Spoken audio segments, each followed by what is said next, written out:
たい海岸通りを歩きたいドライブだってしてみたい足し線の合わせてほしいのレーサムタイム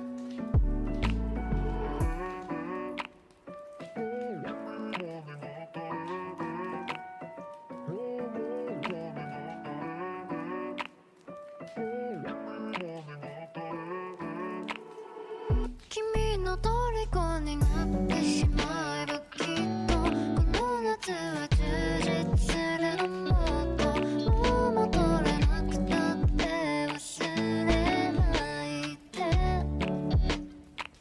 でも気持ちが伝えてしまえばいつかこの夢は覚めてしまうだろうな青い影が揺れる街角君の虜になってしまえばきっとこの夏は充実するもっともう戻れなくたって忘れないでも気持ちが伝えてしまえばいつかこの夢は覚めてしまうだろうな青い影が揺れる街角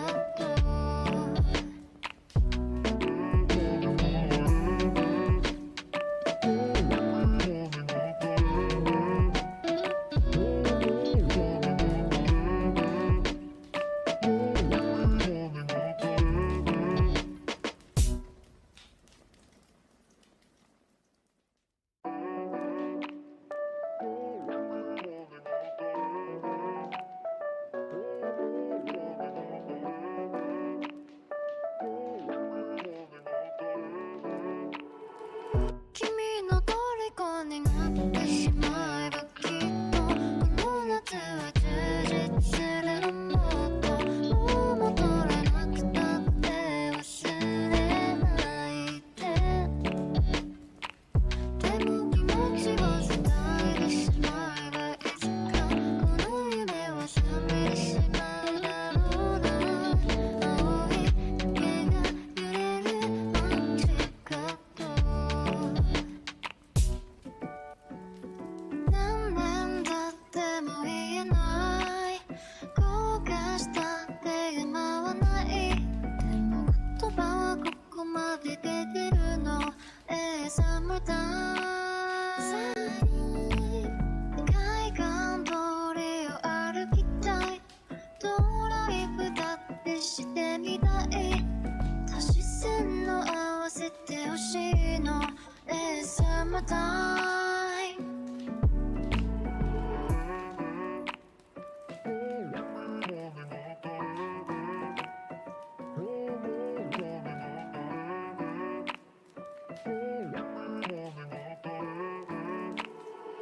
君の虜になってしまえばきっとこの夏は充実するもっともう戻れなくたって忘れないでも気持ちが伝えてしまえばいつかこの夢は覚めてしまうだろうな青い影が揺れる街角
びて出るの Summertime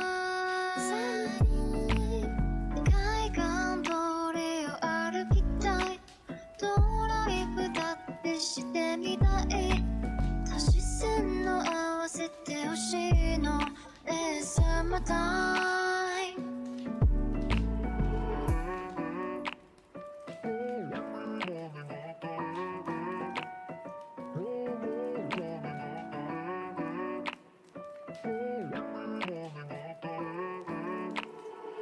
君の虜になってしまえばきっとこの夏は充実するのもっともう戻れなくたって忘れないででも気持ちが伝えてしまえばいつかこの夢は覚めてしまうだろうな青い影が揺れるマジカット君の虜になってしまえばきっとこの夏は充実するのもっともう戻れなくたって忘れないでも気持ちが伝えてしまえばいつかこの夢は覚めてしまうだろうな青い影が揺れるマジカット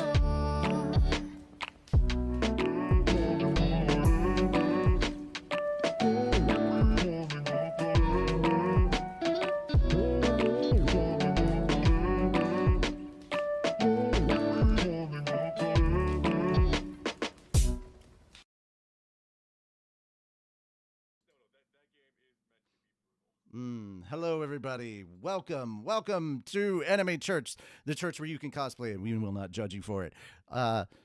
Sorry we're starting so late. We're waiting on one more person. Two of our members are out right now, so unfortunately we do not have a Moon or a Cube today, but we're hoping we might get a Hoshi, so that would be cool. But I am Richie Roberts, your Minister of Science and Technology, and we are sadly without a Moonlight Sparks, your Minister of Arceology. I'm Fenrir Saru, patron saint of snackos and alcohol, who is in desperate need of more coffee. I had some this morning. I'm like, I don't know why I've started drinking coffee. I don't necessarily enjoy it. I think it's just because I want to have something that's not water. Yes, And that's pretty much all good. I have. Yeah. Coffee is actually really good to help you burn some stomach fat. Oh, that's good to know.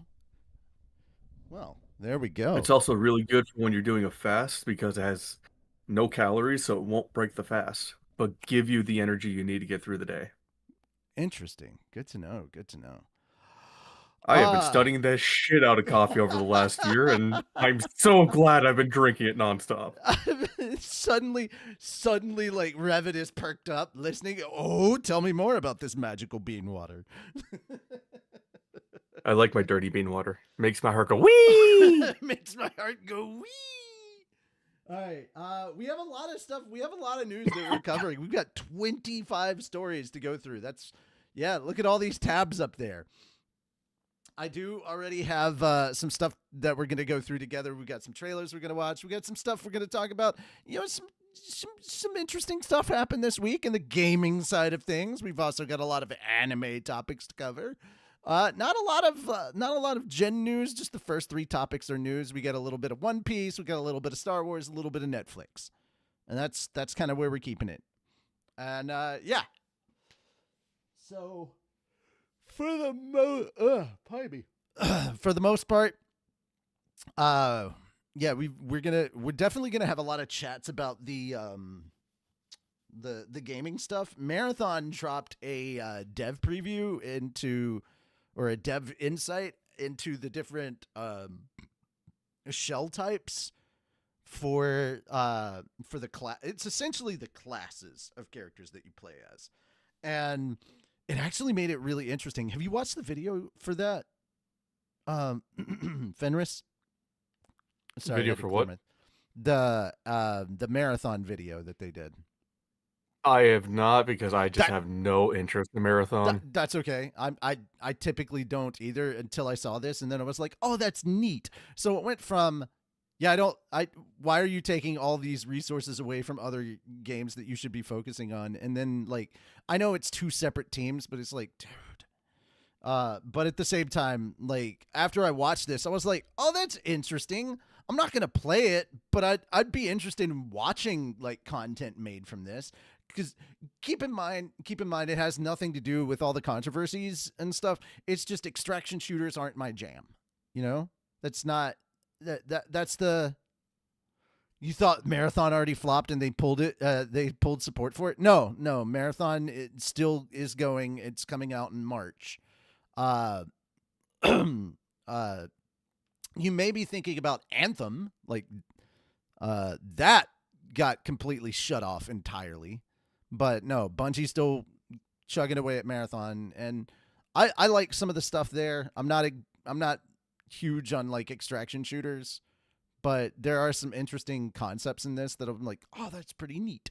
And so we're gonna look over that and give our opinions on that. We got some Resident Evil to talk about. You know, they did a little showcase. Yeah, they did a little showcase this week that was honestly really short.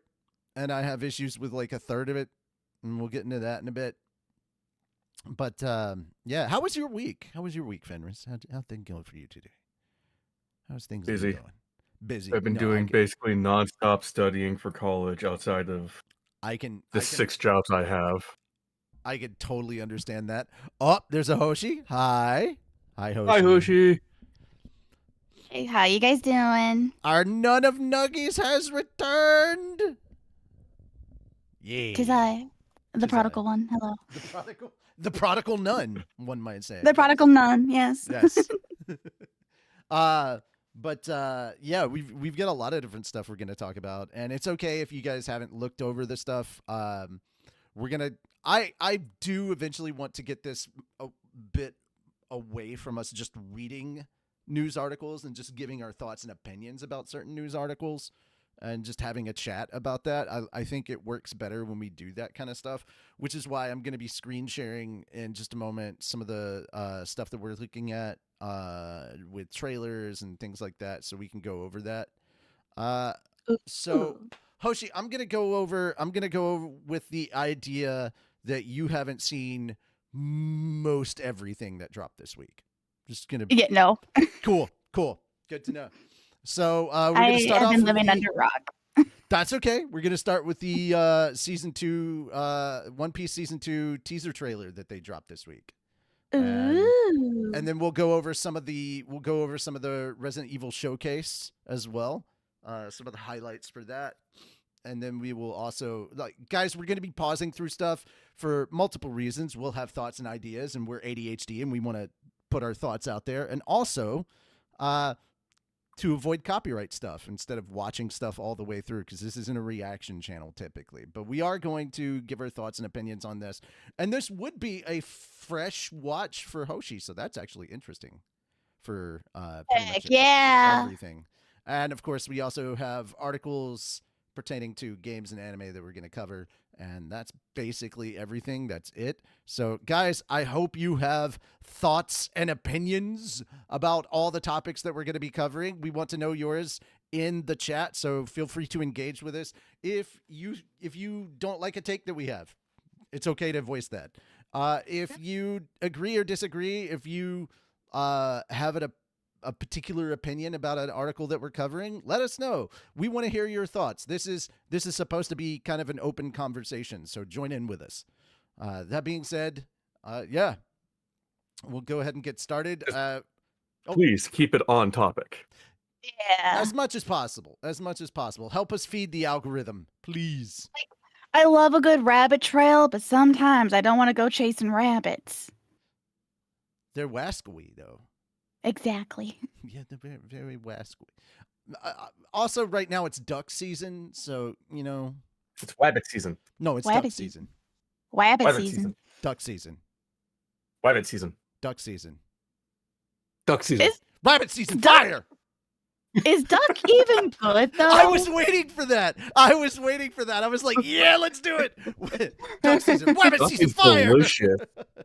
I have I've not had never duck. had I duck. want to. I've heard it's so good. All right. Save a Canadian. Eat a Cobra chicken. What? So we'll get into it later, but Cobra chicken is like, there was a person that worked with Tony and they didn't know the word goose, so they called them Cobra chicken. Cobra duck for me. Yeah, the Cobra chicken is what he called them. The Cobra chickens. The what? You mean geese? Yeah, Cobra chicken. I'm like, They're not wrong that is an accurate statement.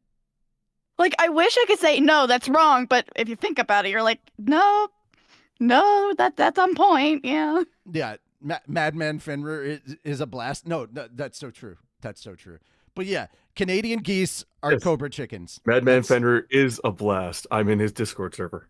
I need to join his Discord server. We need to. Mm. I want to get him. Patreon. I want to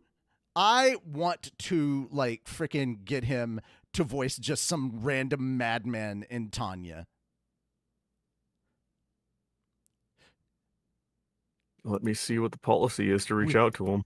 Yeah, it's literally just hey man, so we have this idea for this thing that we're doing, and we just need somebody in the background just committing all of the war crimes. War crime? War Yeah. crime. Make him American? No, we're making him Canadian because this is World War I. It's like, well, let's make the Canadians wish they were as awesome as us. Meanwhile, in the background, we just cut to random Canadian doing all of the war crimes. Good luck. You know, just something of that variety. Yeah, just meanwhile, one single Canadian committing all the war crimes. And that's how the war was won. That's how. To be fair. You're not wrong. You're not right. Dude, the Canadians did some things. That's all I'm going to say. Canadian and a Floridian. No. We're not trying to end the world. Yet. When a Canadian and a Floridian love each other very much. And that's how the evil AI was born. Yeah. When a That's Canadian where and a Minnesota Floridian came love from. Yeah, when a Canadian and a Floridian love each other very much, they make Skynet. Yeah. No, they do not make an Australian. That's not how that works. No. Just because they make a criminal doesn't automatically make them Australian. But that does explain most of the animals.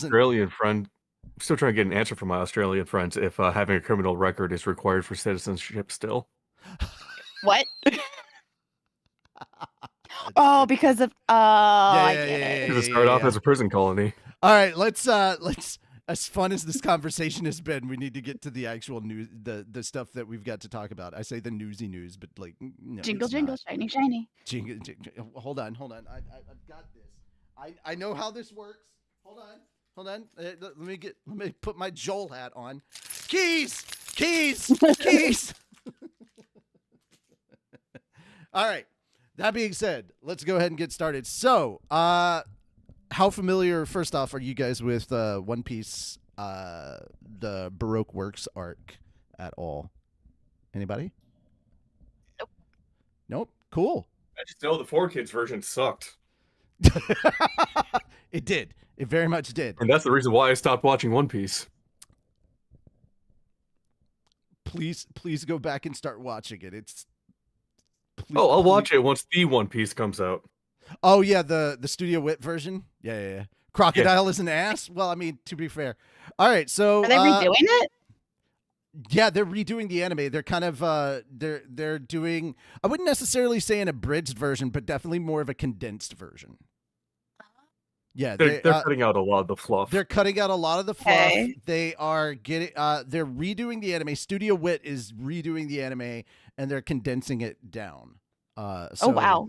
Yeah, they'll actually be able to get.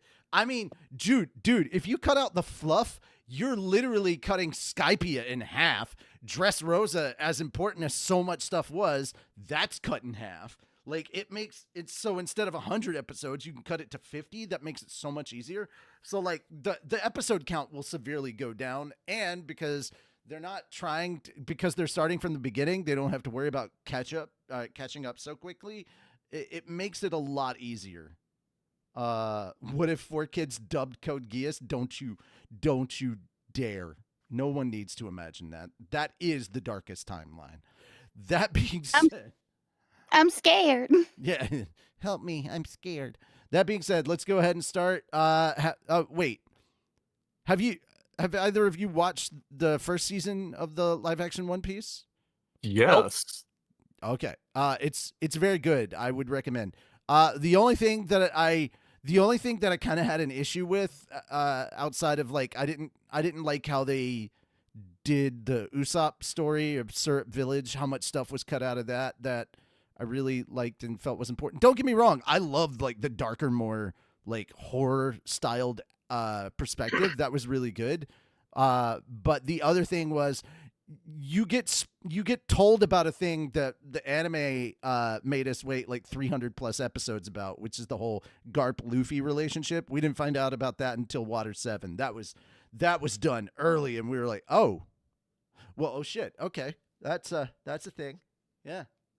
But that being said, highly recommend it. If you have Netflix, please check it out. It's like 8 episodes? It's pretty short. And it covers what is essentially quote unquote season 1 of the actual One Piece. So like 30 something episodes. Let's say like almost the first 40 episodes of One Piece covered in 8 short episodes.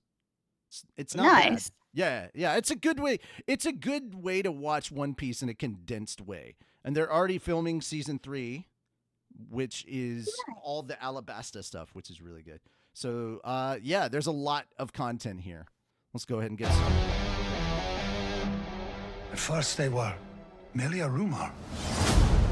Also, if you want me to pause because you want to talk about something, or you have a thought, or you have a question, just tell me, hey, pause real quick, and then go ahead. A dark whisper.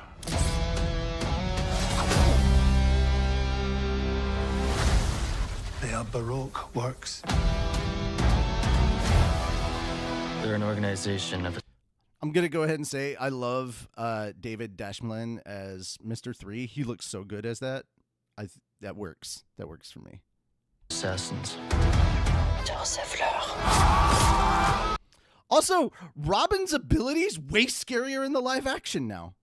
If you're wondering what the hell's going on, she can spawn like arms or legs or eyes and ears wherever she wants. And so those extra arms you see that are like stabbing the one dude in the foreground and shooting the dude in the background, that's her ability. She's literally making arms, and yeah, she's real good at assassination.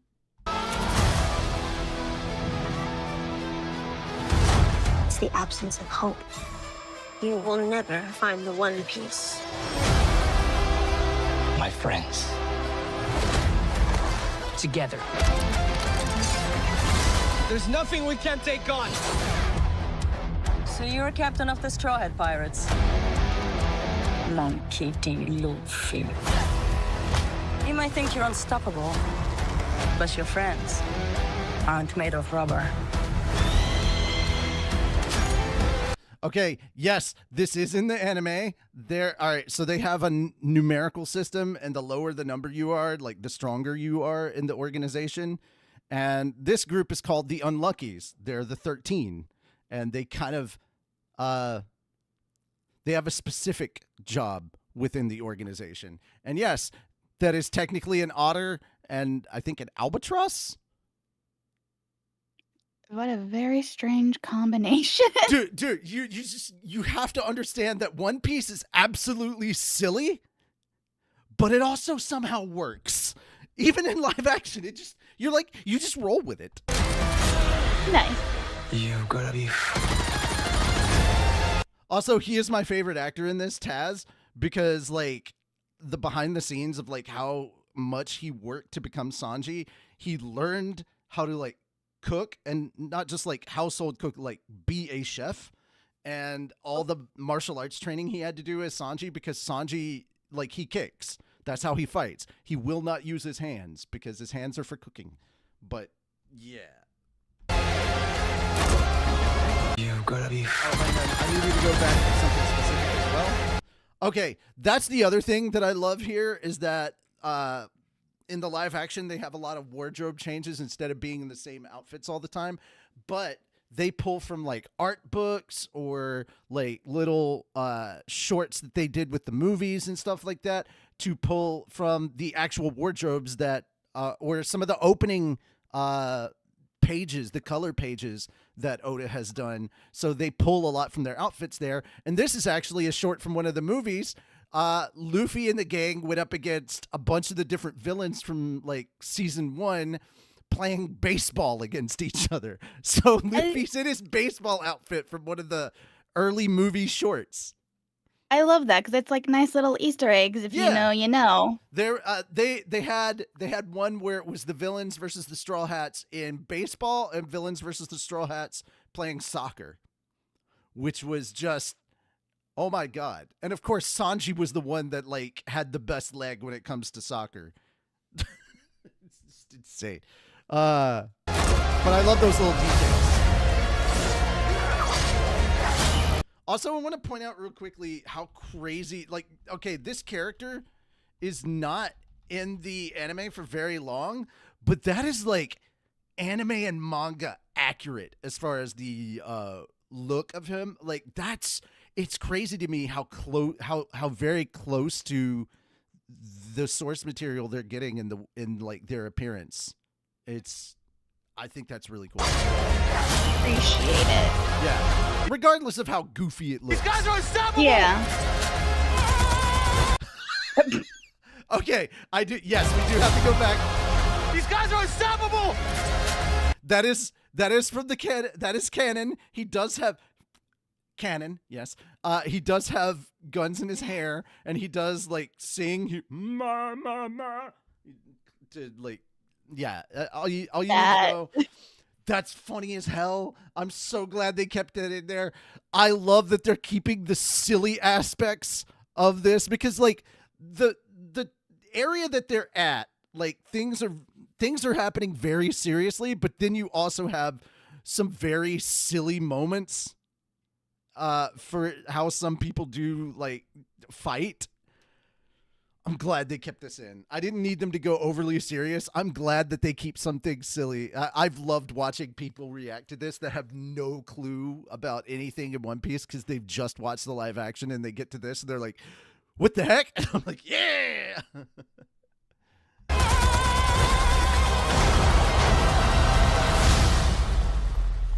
Now's my turn. Good luck.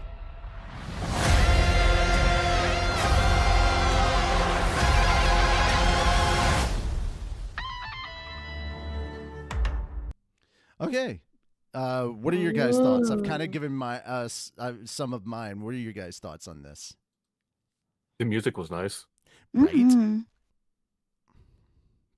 Definitely gets you pumped up and has that like that what's the word I'm looking for? Foreboding aspect to it. Mm-hmm. Mm. And considering it's the theme of the live action One Piece, like that's the theme song for this version. Even though they have incorporated the actual first theme, We Are, which is the first opening theme for One Piece.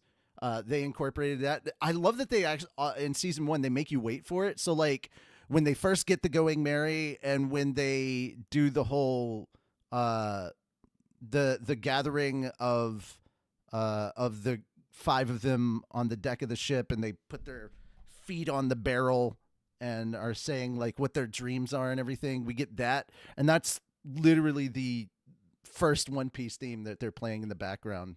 I thought that was real cool that they incorporate that in there, and there's a lot of little subtle things in the show that they added as well, that little Easter eggs that just not only make the show feel alive, but if you've watched the anime, you're like, oh my god, they did that. But yeah. Hoshi, what else what questions you got? There's just a lot to unpack. There is. I already knew that that Mr. 3 was going to be a little complicated because his power is like he ate the wax fruit, so he can make things out of wax, and I knew that power in live action was going to look kind of sus, so I just left it as is. But yeah, I like that it incorporates both serious and silly elements. that's kind of One Piece in general. Yeah. Yeah, and I love how the trailer it doesn't feel like it's a show like a TV show. It almost feels like a movie. Yeah. With the budget and stuff. Like, oh my God, I definitely want you to check out the live action season 1 because the sets were amazing. A lot of the budget goes to the set design. Like, they literally built the freaking Barati restaurant ship. Nice. Yeah. And I do really like and appreciate when a show, it doesn't matter what show it is, but I really appreciate it when they actually stay true to the source material, because there's been a lot of like live action shows that strayed heavily from the source material, or they basically made something that was like, oh, we share the same name, but it's overall something completely different. Well, a lot of the stuff that's going on with One Piece, Oda has final approval. Well, that's good. Like, he is very involved, and if he doesn't like it, it's axed. Nice. There's only a few things that happened in the live action One Piece that Oda couldn't fight against, which is number one, Luffy does not wear sandals in the live action. And it's a safety reason that he can't wear his sandals. Luffy in the manga and the anime wears sandals, but they had to give him sneakers, and it was for safety reasons on set. He had to wear those. So, which is valid, and I can understand that's something that he can't. And it's not something that everybody was like, oh my God. Everybody was like, yeah, nobody cared. They were like, dude. And a lot of it is because the cast nails their characters. They totally get it. And Oda had a lot of input on the casting as well. So the creator has it has the final approval on anything with this, and I think that's very, very good. We had such hope when Yu Yu Hakusho came out, especially when when we watched the first 2 episodes, because the first 2 episodes were so on point and so good, and then unfortunately they decided to try and super condense everything down, and it just did not feel the same. It was like when that happens. 50 or 60 episode anime they tried to condense into They 8 or 10 they episodes. tried to smush the Rescue Yukina arc with the entire or with like the freaking Dark Tournament, and just and they skipped the majority of the Dark Tournament, which was the best thing in Yu Yu Hakusho. But like the first 2 episodes, like complete utter madness and stupidity. If they had gone with the pacing that they did with the first 2 episodes for the whole series and just focused on that first arc, it would have been amazing. Because the first 2 episodes were phenomenal, and then the rest of it just kind of fell off. And we're like, wow, we can't say that you didn't even study the source material, because those first 2 episodes prove that you did. And I can understand like certain changes, but like, come on, man. Yeah. Anyhow, but yeah, final thoughts on the trailer that we just watched. It just makes me want to watch season 2 even more. Yeah, hey, March isn't that far away now. I know, but I'm not going to be watching anything in March. Oh, yeah. No. Which is the sad part. What, like anything in like as a whole, or just this specifically? Yes. Why? Because Resident Evil comes out at the end of February.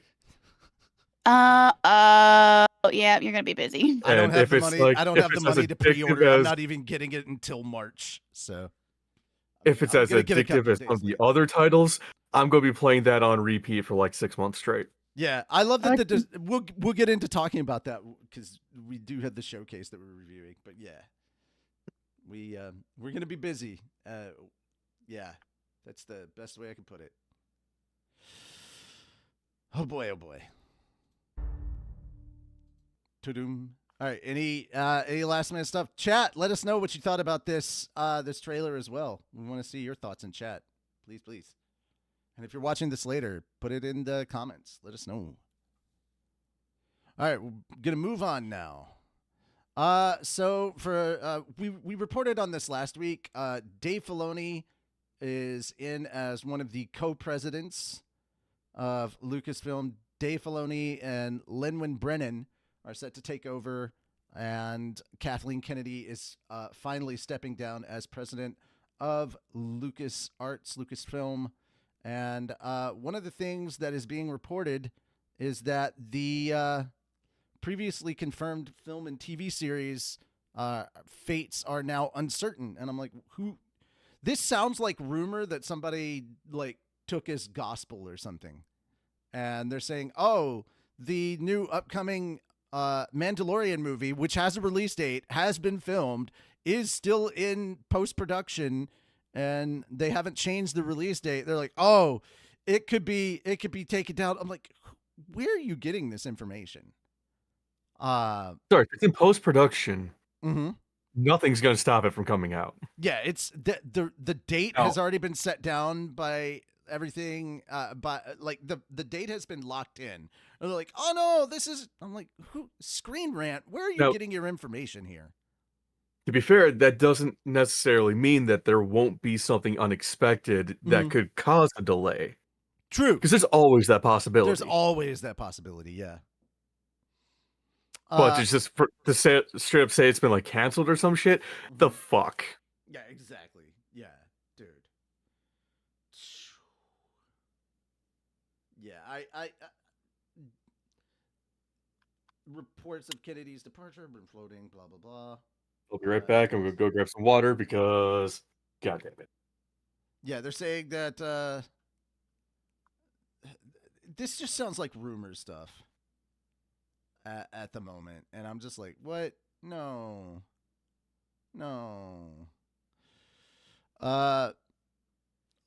Guys, you're free to read this full article at your leisure. I did read the article, and I was just sitting here like, who said that? The fate of the previously confirmed film and TV series is now uncertain. Among the impacted is the Mandoverse movie, which is set to feature a multiverse-like setting. No, it's not multiverse. They're not from multiple realities. It's literally just an Avengers style coming together of like different characters from different shows. That's all I hate when people use the term multiverse and they have no. That's why I'm sitting here like, I don't think that's, you keep using that word. I don't think it means what you think it means. It's the Cineverse that they were thinking of. It's the Cineverse. It's not multiverse. Yeah. It would unite characters from shows like The Mandalorian, Book of Boba Fett, Ahsoka, and The Skeleton Crew, which I didn't hear about the Skeleton Crew thing being joined in there. I knew about, Boba Fett and Grogu and Mando, Ahsoka possibly, but the production and release of Mandoverse has now been put on hold while others move forward. I don't think that's. I watch a lot of movie stuff, like people who are talking about news in like cinema and stuff, and this is the first time I'm hearing something like that. And I don't know if this is just because it's on Screen Rant doesn't make it true. I don't know if this is true. I haven't seen confirmation of this in any of the major publications. That's all I'm saying. Until I see it officially confirmed in major publications, I'm not sure I believe this. To me, so this looking just for screams. a crossover. This is supposed to be. Yeah, go for it. Yeah. To me, this just screams somebody trying to put out some type of bad press or bad rumors to cast a downward light on Dave Filoni and Lin-Wen taking over. Right. Or just putting some shit out there for clickbait. Yeah. That's what this ultimately feels like, is like, hey, clickbait. And I'm like, But you didn't even. Hello, EC. I need to talk to you later, EC. I gotta catch you up on some things. I've been meaning to do that, but busy and then ADHD and then yeah. So, oh yeah. Mm-hmm. Don't worry, you're not in trouble. You're fine. But yeah, everything about this article just screams rumor, you know? And that's okay. We can cover rumors, but like when it's this unbelievable, we'll do so. Every time I remember, oh yeah, I need to talk to you, it's because I looked over and saw that you were in a call with Asha on stream, and I'm like, nope, can't bother him at this time, and then I go about my business and completely forget about it. I keep forgetting to reach out to you. I'm sorry. All right. On to our next one. So Netflix has announced a deal to stream Sony Pictures films following their theatrical screening. So they're not going to cut short the theatrical release time, and they're not getting involved in any way with any ownership over Sony Pictures. It's just they're making a collaboration together. Netflix and Sony Pictures announced on Thursday that they have reached a multi-year pay-one agreement for Netflix to stream Sony Pictures films worldwide after their theatrical screenings. Yes. Screenings. I think that was what I was looking at. And home video releases for the first 18 months. The change will take place gradually starting this year, and the deal is scheduled to take full effect in early 2029. Wow, that's a waste. One of the first films to stream under the new deal is the upcoming 2027 live-action film, The Legend of Zelda franchise. There's going to be more than one film? I'm for it. The Spider-Man Beyond the Spider-Verse animated film will also stream on Netflix under the deal. So that's cool because they've got some good films over at Sony that, yeah. I mean, this is just a partnership. This isn't like a merger or anything. So there's no stuff like that to deal with. And Netflix has no say over what Sony can and cannot do. So I actually like this being just a collaboration thing. Yeah, it's a nice collaboration. Though my horrible thought process, because I'm a diehard pessimist, how much is this going to raise Netflix's price? There's that, and then there's also I miss when everything was on Netflix, like in one location, and I didn't have to worry about like. To be fair, if I had to pay a little bit more on Netflix and not have to pay for every other streaming service, I'd probably pay a little bit more for Netflix and just have everything. I mean, fair, because regardless, you're good. If they get the libraries of a bunch of other things, why pay for those other things? Save yourself some money, pay the little bit of extra. But also, if they don't get all the other things and just keep raising their prices, why? Yeah, but at the same time, they're also in the war over Warner Brothers. Netflix is starting to look like the good guys. Like I never Warner thought Brothers, I'd hear the day. Yeah, Warner Brothers put out like a list of reasons. They put out a list of reasons why they did not go with Paramount. They said number one, they don't necessarily trust that.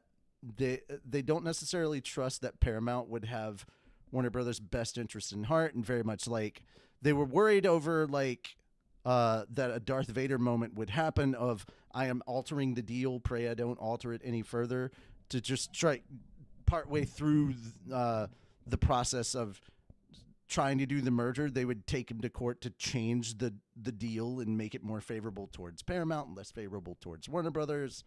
And the final thing they said is that they are a very litigious group, and that was a big reason why they didn't want to go with Paramount either.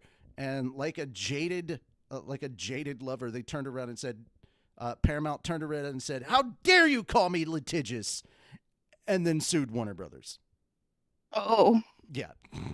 Then Thanks, filed Paramount. litigation. You just proved the point. Yeah, exactly. It's kind of like, how dare you call me a whore? I'm going to go sleep with these random 12 gentlemen for money.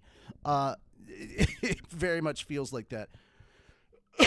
It's got to the point where some movie reviewers have just straight up said, I'm not going to go watch and review any Paramount movies. Like they have turn themselves into such a villain. And also, Netflix is only trying to take the movie side of Warner Brothers. They're leaving like the other media and stuff alone for Warner Brothers Discovery to figure out what they want to do with it. And honestly, Paramount is trying to get a hold of CNN because the guys in charge of Paramount right now, they took control over CBS, and they without trying to get too overly political about it, the changes they made have not been well received. That's where we'll go with that on CBS. And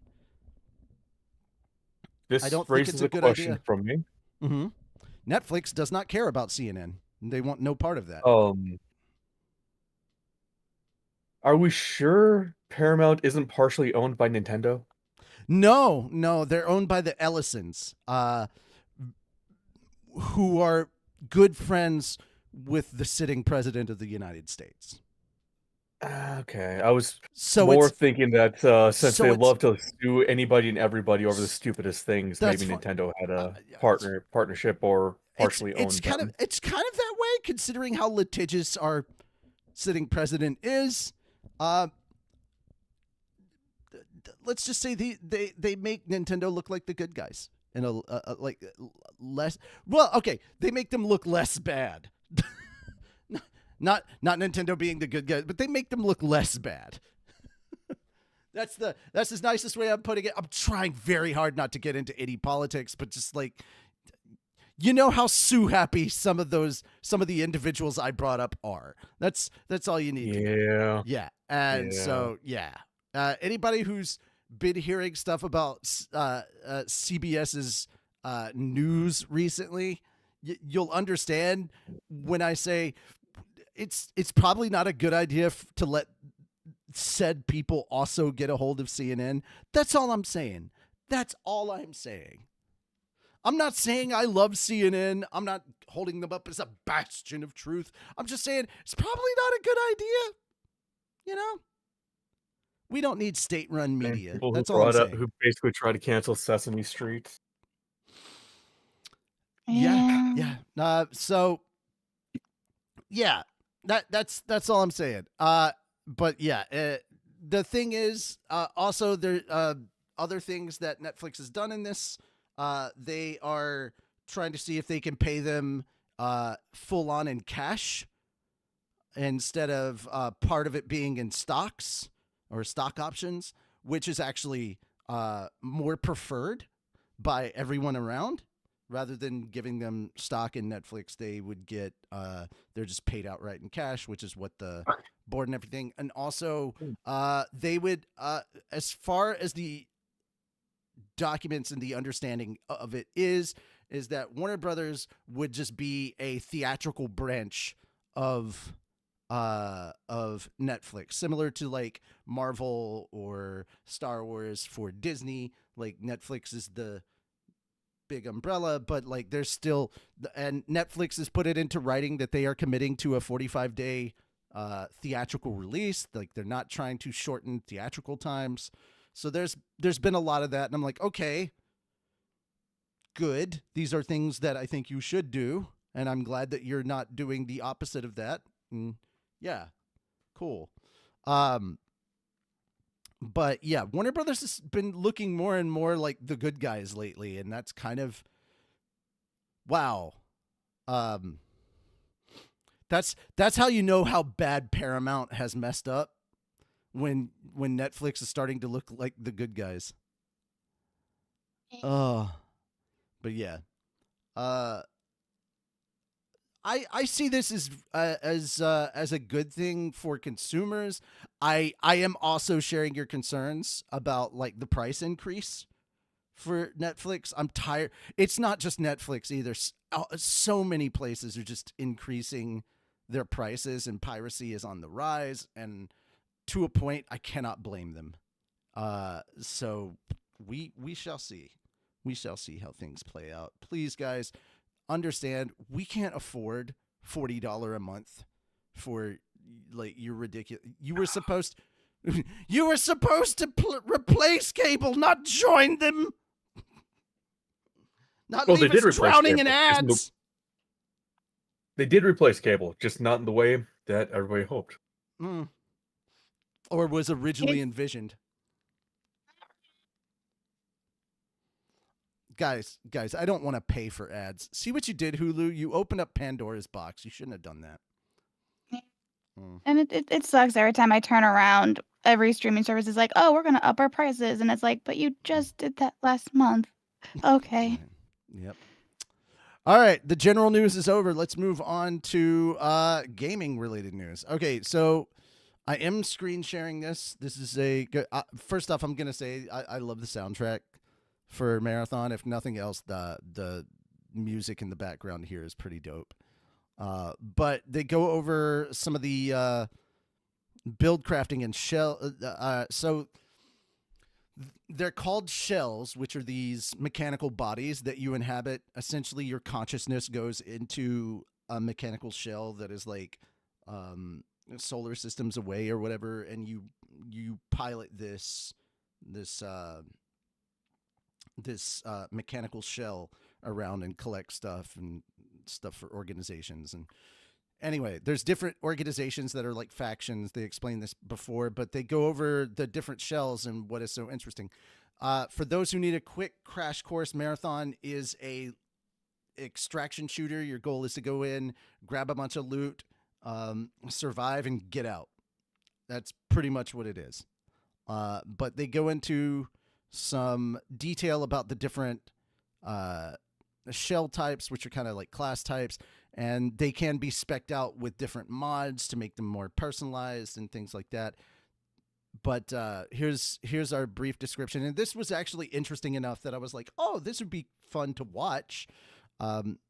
Extraction shooters are not my thing. I don't play them, but I very much was like, oh, this would be cool to watch other people play. That's where I was at.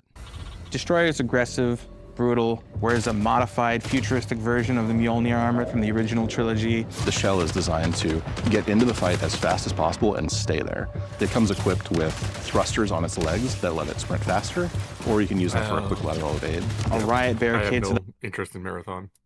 Oh no, okay, no, I don't blame you. I'm just like, hey, here's this thing. I just wanted to get your thoughts on like the different like types and stuff. And I knew I was not going to be able to go over everything in a short time frame. Are we allowed to talk about it now? Yeah, we're allowed to talk about it. How to say this in a way that I feel like everyone else has the same mindset. It just gives me like kind of like Fortnite, Overwatch, Marvel Rivals. It just gives me that. I'd say it's probably more in line with Arc Raiders but I see where you're coming from. Yeah. It just gives me that vibe, and I'm like, we already have enough games like that. Why should I? Like, I don't blame you. I don't blame you. It feels at overdone. All. Like I said, it's an extraction shooter. Kind of, it feels like Escape from Tarkov or Arc Raiders.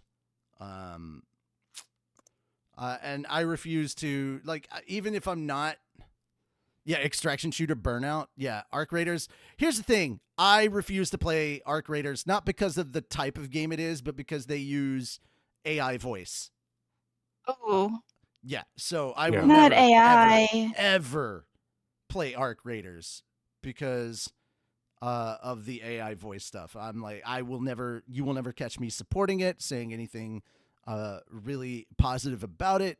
I do not like. So that is like a job that has been taken away from people so that they could save a little money by using AI. And I think that's dumb. That F you. That's what I have to say about that. So yeah, I only bring up Arc Raiders as like a comparison because it's like the very popular extraction shooter that's out right now. So, but yeah, there are some subtle differences. I know you guys don't have like a lot of care about this. We did slightly talk about this on Friday, so I could kind of skip this. But essentially, they have different play styles that are kind of interesting, and they do have this one called Rook, where you can join a match that's already in progress. You solo queue with it. You just come in, you grab a bunch of loot, and get out. And whatever loot you grab, you keep, and it can be applied to any of your characters. You just keep it in your vault, and yeah. So it's a way to jump into a match that's already in progress, grab some stuff, get out. And whatever you pick up, you get to keep, instead of like, hey, you die and you lose all the stuff that you grabbed. So, no, you get to keep it. Okay, So that's cool. I thought that was pretty interesting, and it's PvE it's PvE VP, because you're not just fighting other players. You've also got these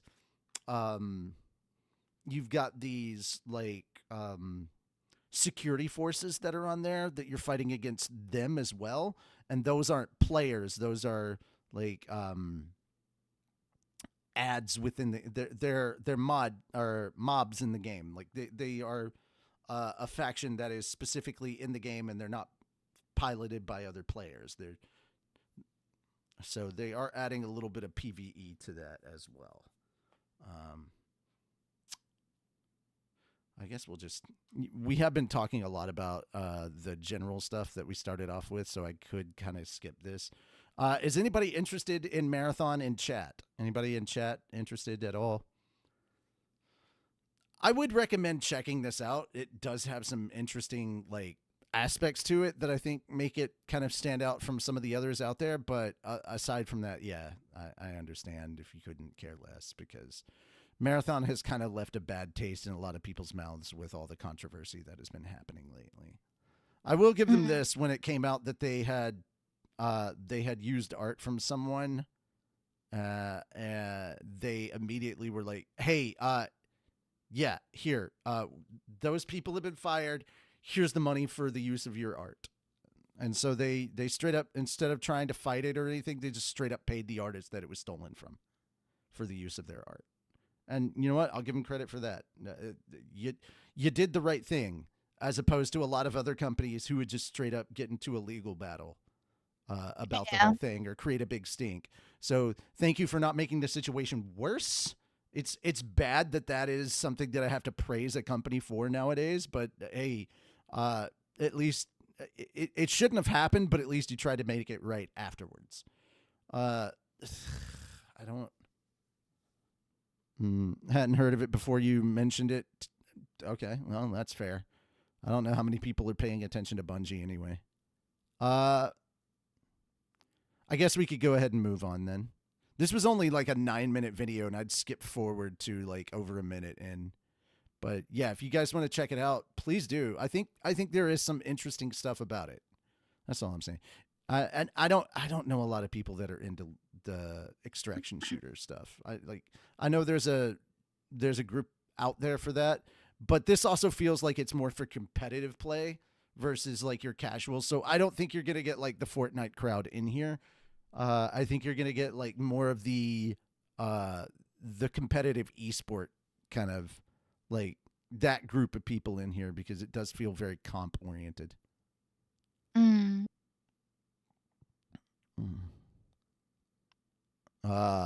Gotcha.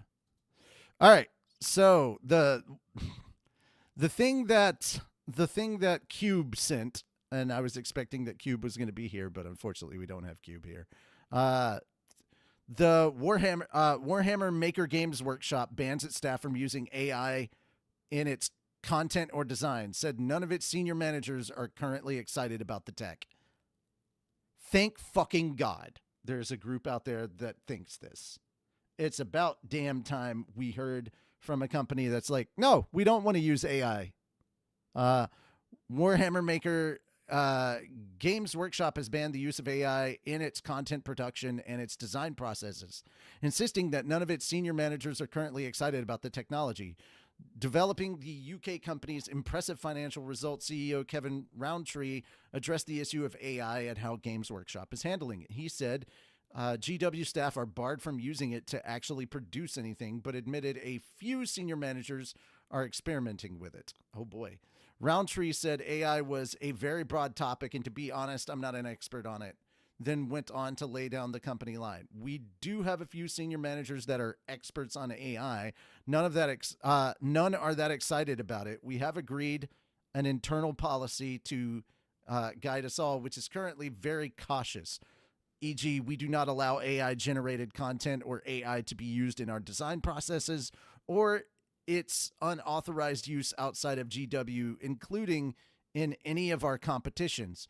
We also have a monitor and we also have to monitor and protect ourselves from a data compliance, security, and governance perspective.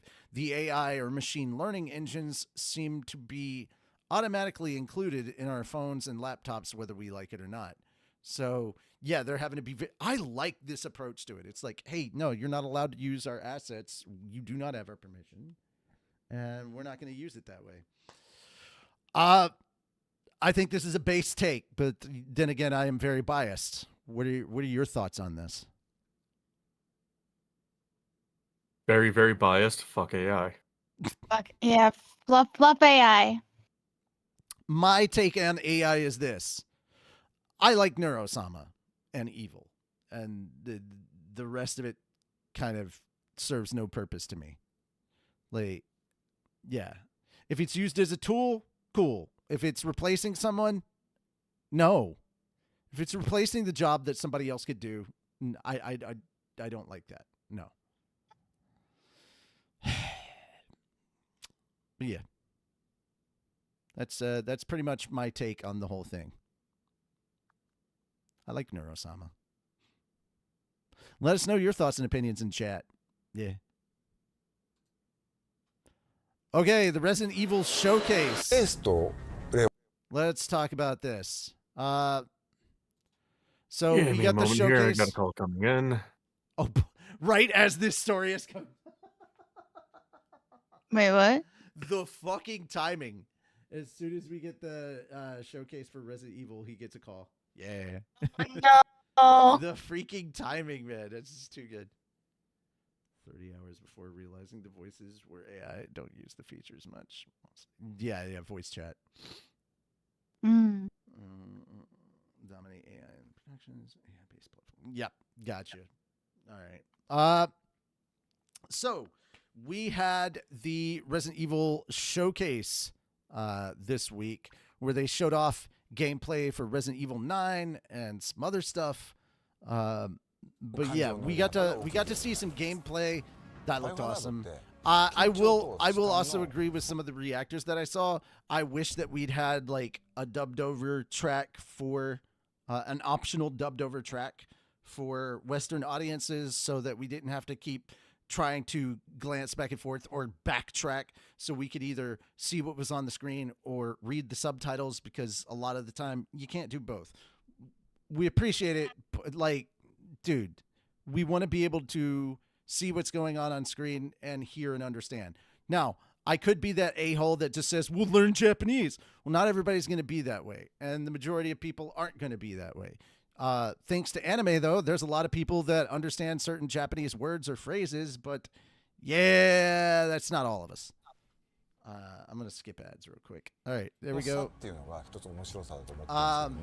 But yeah, there was a lot of really cool gameplay, a lot of ideas that were shared about some of the mechanics of this and how the two character styles of gameplay, because this is dual protagonists, you get cool. You get your horror, your very like intense horror style playthrough when you go through and play as Grace, and then you get your more action oriented Resident Evil 4 experience when you play as Leon, because and they said that they initially were thinking about taking Leon the horror route, but as they were working on it, they realized that Leon was just too timid and it didn't make sense with his character, considering all the things he'd been through, that it just didn't work in the same way. And I was like, this Leon, a lot of people have to remember, is post RE6 and post Resident Evil Vendetta. Yeah, this is a seasoned Leon. This is so have either of you watched Resident Evil Vendetta, the CGI Yes. movie? Yes. Nope. Okay. So you know how down Leon was with everything finally catching up and basically just pushing him down into depression and alcoholism. Yeah. This is This is post him that. after that and coming to terms with it. Yeah. And Like first during the events of Resi 5. Yeah. And so they another thing that I thought was really cool about the difference between the zombies here versus the others that we played, they retained some aspects of their personality. So like they showed like this one woman who's still this zombie is still cleaning mirrors in the bathroom. Or there's a chef that's still trying to cook. that's still trying to cook and take orders. And like I was like, oh, that's so interesting. Like little aspects of their personality still stick around. I was like, all right. This is why I am of the belief that Elpis is just more of a refined and perfected version of the T-virus. That could be the case. I'm interested to learn more about this. To be fair, I was already down to play. There's no problem whatsoever in this. And it was cool. I was glad to see some of the stuff that they revealed in the showcase, and I understand, they had to keep more stuff under wraps. This was way too short to just be a showcase for one game. Way too honestly, short. If they were gonna do some more, I would have preferred that they announced something else they were working on. So, and honestly, most of the gameplay that you see from Leon just goes for the shock factor. Yes. I mean, he's there decapitating people, cutting people in half, bashing their heads in, or blowing their heads off. Like, it's nothing but shock, gore, and brutality. To be fair, though, 100% for it. Oh, most definitely. I'm not disagreeing with that. I'm just saying, like... I'm doing the Leon's playthrough and making somebody else play as Grace. I do not handle horror very well. I don't like being terrified. I know I'm gonna have to. They're gonna make me play just through. Bringing up the damn it. Yeah. I was just bringing up the fact that Leon was just all shock factor. Like we didn't get more information on why he was there, any of his mission or any story aspect. Leon the Machine Kennedy. God damn it. Instead, now we get Leon, who's basically just John Wicking it. So much so that he gets a John Wick suit in the deluxe edition. I'm like, that's funny. That's great. I love that. I also, you can if you get the deluxe edition, you also can put Grace in the Lady Dimitrescu costume, so she gets the Lady D treatment. Yeah. I also love that you can pick up the chainsaw from weapons that were weapons that the enemies were holding. Once they drop them, you can pick it up and use it. I like that mechanic. Like from a gameplay aspect, that just looks fun, and I'm here for more of that. Like 30 seconds of fun repeated over and over. I'm here for it. One thing I will fully say that I'm sure everybody can acknowledge: this game continues the legacy of whenever Leon wears a jacket, he loses it. Also true. The other thing that I like is, especially from Grace's point of view, this feels like the narrow rooms and halls and corridors definitely gives like that old school mansion vibe of like how constricted everything felt in the mansion. I'm getting kind of that vibe. Yeah.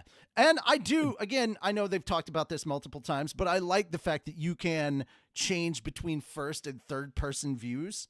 For the only Leon, I have to play Leon in third person. I don't like it. I can't. I might do first person with Grace because it amps up the horror factor.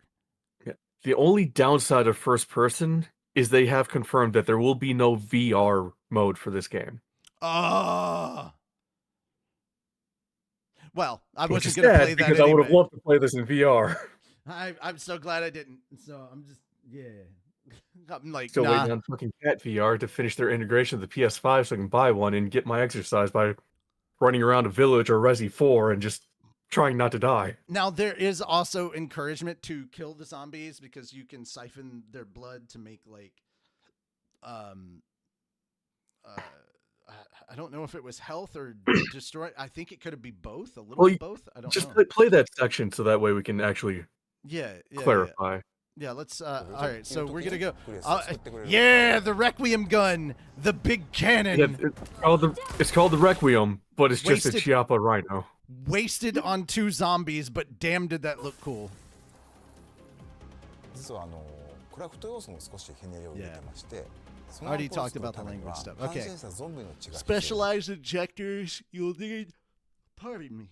Specialized injectors, you'll need to use infected blood. And since crafting resource, that means you'll have to take down enemies, so you're encouraged to take down enemies.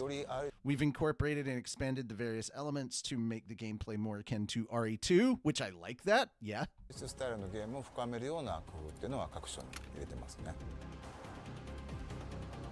Okay, so it looks like it's only used for attack, not health. Okay, and they explode. Attack that they've shown. They're not showing anything other than that because shock factor. Yeah. So this just reminds me of like the first Blade movie. I'm okay with that. Yes. Where they made the serum that makes vampires explode, and I'm like, yeah, you know what? I'm not hating. That's too effective. That's too effective. Yeah, I love that. A variety of gameplay options. But yeah, there we go. And you can change it back and forth anytime. If you don't like first person mode and you want to switch to third or vice versa, you can do that. I am also very happy. I love that. I'm also very happy with the difficulty that gives a throwback to ink ribbons. Yes. Apparently that's only for Grace though. So. There's no kill like overkill. Agreed. That being said, though, I do have a complaint. Not a thing. Overkill is underrated. Also been added to this. The overkill. There's no such thing as overkill. It's underkill or just right. All right. Here we go with the stuff that I did not like. Okay, so we're halfway through. Oh my God, this is half of it. Half of it is just okay. So we got almost 7 minutes of new. Okay, when did they start? Okay, that's the show. 6:42. 6 minutes and 40 seconds. 6 minutes and 40 seconds. That's as long as the gaming showcases we got, and then everything else is basically a glorified ad. Yep. An ad for Porsche. An ad for a set of watches that the characters use in the game. Ooh. And then talking about the deluxe edition, which, okay, fair, but like, no. Guys. Nope. Don't get me wrong. Way too little for a showcase. This should not have been its I'm standalone thing. Such a hopeless Resident Evil fan that if I had the option to spend the $2,200 on that watch, I would. This is just unbelievably stupid from my point of view. This should not. We didn't need ads for this stuff. This could have been like a cheeky little thing. Hey, we teamed up with Porsche to make the car that Leon drives. It's pretty cool. All right. And also these watches were made. Cool. We didn't need like a big long thing about it. This is airtime that could have been better used. This is airtime that could have been better used to either continue talking about 9 or announce that they were working on something else in the Resident Evil. Don't forget the figures. Now the figures, no, that part is kind of sort of cool. I like that, but like, yeah, I also that's just something that's expected at this point with a lot of games. It's like, so those figures.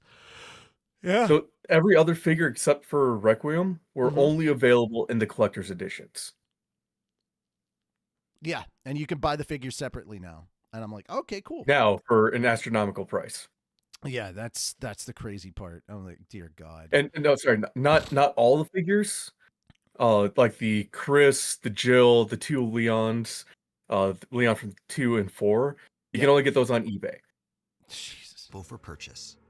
The figures of Leon and Grace from Requiem, you can buy those separately for a decent price, from my understanding. But all the other figures, they're beautiful. I own 3 of the 4 because GameStop fucked me over on the Resident Evil 4 Collector's Edition.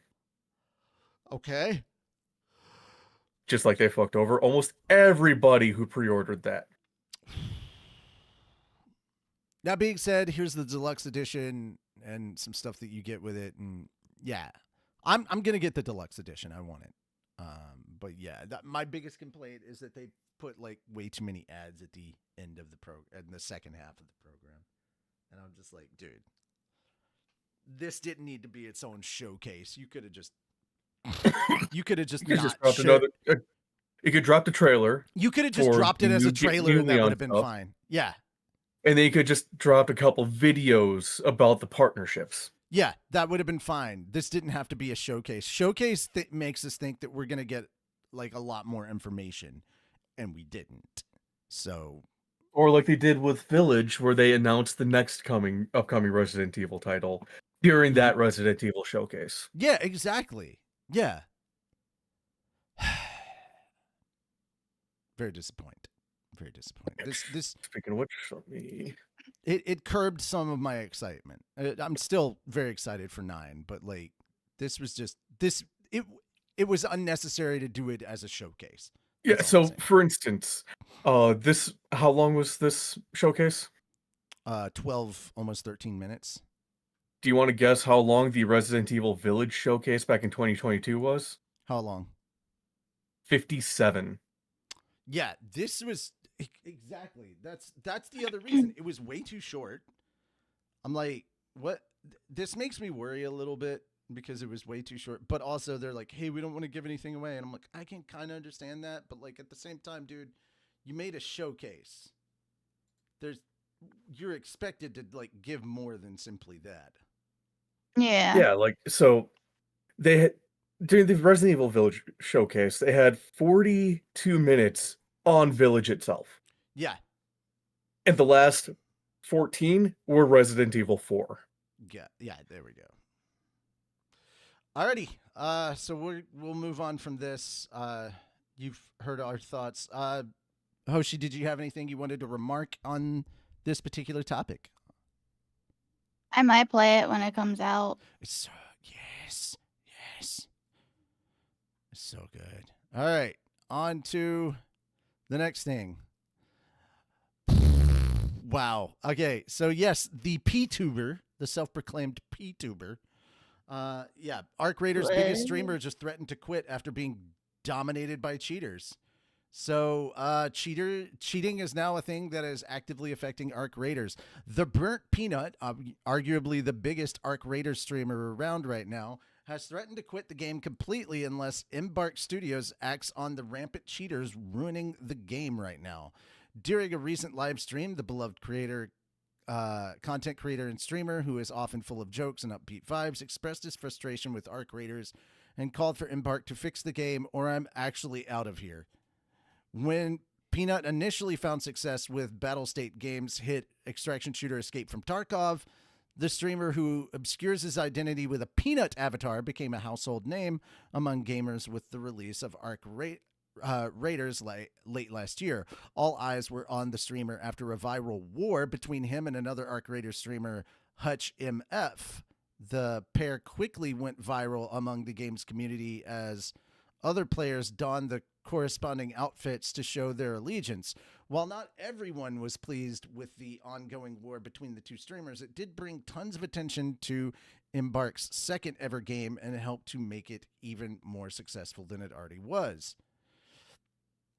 Despite being one of Arc Raiders' biggest supporters and bringing thousands of eyes to the title every single day, the Burnt Peanut has become just the latest streamer to call on Embark to fix the game's cheating problem. During a recent live stream and clipped by a user on Twitter, Peanut and fellow streamers Cloaksy and Nick Merks were dominated by the same cheaters repeatedly, leading Peanut to make a bold statement. I'm going to make a formal thing. Embark, fix this, or like, I'm out of here. He said. He goes on to say, I'm actually out of here. Give us something or I'm actually out of here. This is ridiculous. And you know what? Totally understand that, especially on a very comp-based style of gameplay. Anyone who has watched The Burnt Peanut will be well aware that he is very often an upbeat, loud, and fun streamer, but his statement to Embark had a much more somber tone, as he and many other content creators are growing increasingly tired of the cheating issues in Arc Raiders. Fellow Twitch streamer Shroud has also criticized Arc Raiders and Embark over the constant hackers, stating that the studio has no control over its game. Again, Shroud has been an active supporter of Arc Raiders since it launched in October, even calling for it to be awarded as the 2025 Game of the Year over Claire Obscure Expedition 33. While the extraction shooter was not nominated, it did win Best Multiplayer Game. With streamers such as Burnt Peanut and Shroud experiencing issues every single day, it's understandable that they are calling for fixes at a much faster rate. However, Embark has already addressed the cheating issue in Arc Raiders and confirmed that it is actively working on tightening the game's security. In a statement last week, the studio said it is implementing significant changes to the title's rule sets and deploying new detection mechanisms to identify and remove cheaters. Shortly after this announcement was made, reports began emerging of cheaters being banned, but only temporarily, which led to more frustration as members of the community believe these bans should be permanent. Hopefully, further changes could soon be on the way, with Arc Raiders proving to be a massive success, selling over 12 million copies to date. Yeah, guys, you already know my thoughts on this. I don't like Arc Raiders for using AI voice. It is what it is. It's why I love games like Helldivers more, which is kind of an extraction shooter in a way, but it's not PvP. It's very PvE focused. And yeah, that's about as far as I'll go with that. If you guys have any thoughts on this particular topic, feel free to say them out in chat, or the two of you can voice your thoughts and opinions. This is basically the story. What do you guys think? I've never once had an interest in playing this game. Same. Yep. Even less when you realize that they use AI voice. It's like, yeah, my expectations for you were low, but fuck. Mm-hmm. All right. Boy, oh boy. In news that's going to strike at the core of anybody who's trying to get a better PC. Yeah. To be fair, I think this is one of the GPUs that needs to kind of end its production. NVIDIA reportedly ends production of one of its current GPUs. It is getting rid of the 5070 Ti graphics card. According to statements from Asus, one of NVIDIA's largest add-in board partners, the RTX 5070 Ti is not the only NVIDIA graphics card on the chopping block for Asus, as the RTX 5060 Ti is reportedly also reaching end-of-life status due to the ongoing DRAM shortage crisis affecting the entire tech industry. I love that literally NVIDIA, who is partially responsible for this, is now suffering the effects of this. You reap what you sow, my guy. Since October 2025, around 40% of the world's RAM wafer supply has been reserved by OpenAI for its AI-based server infrastructure plans. Ergo, prices on RAM, solid-state drives, and other PC components have spiked across the board. RAM kits have been hit the hardest, with DDR5 kits quadrupling in price throughout the fall of 2025. Additionally, one of the globe's largest RAM manufacturers, Micron, stated it was exiting the consumer sector in favor of enterprise manufacturing. Micron stated that it does not expect the RAM shortage crisis to be resolved anytime soon and predicted the crisis would last through 2026 at least. Yeah. Given that NVIDIA has previously stated it would start cutting GPU production in response to the RAM crisis, it appears one of the tech giant's ABI partners has followed through with its plan. Asus confirmed to Hardware Unboxed that it was no longer producing the RTX 5070 Ti graphics cards due to the ongoing shortages, and that the RTX 5060 Ti would soon follow. Although no other AIB partners have publicly stated their plans for the RTX 2070 Ti or 5070 and 5060 Ti, Asus' decision to no longer make them could have a major major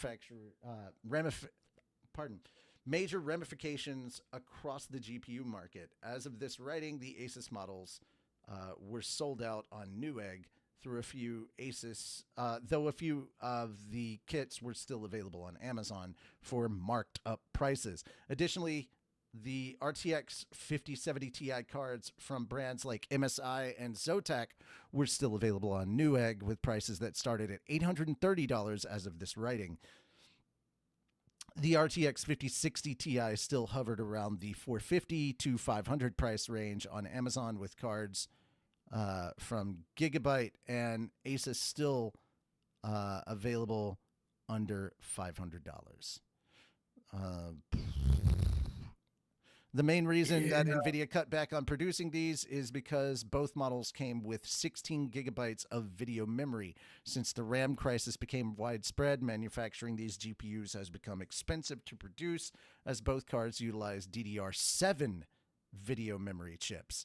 Given that the same 16 gigabit chips are used on the more expensive 5080 graphics cards, NVIDIA and its AIB partners will likely shift the remaining 16 gigabit kits toward the 5080.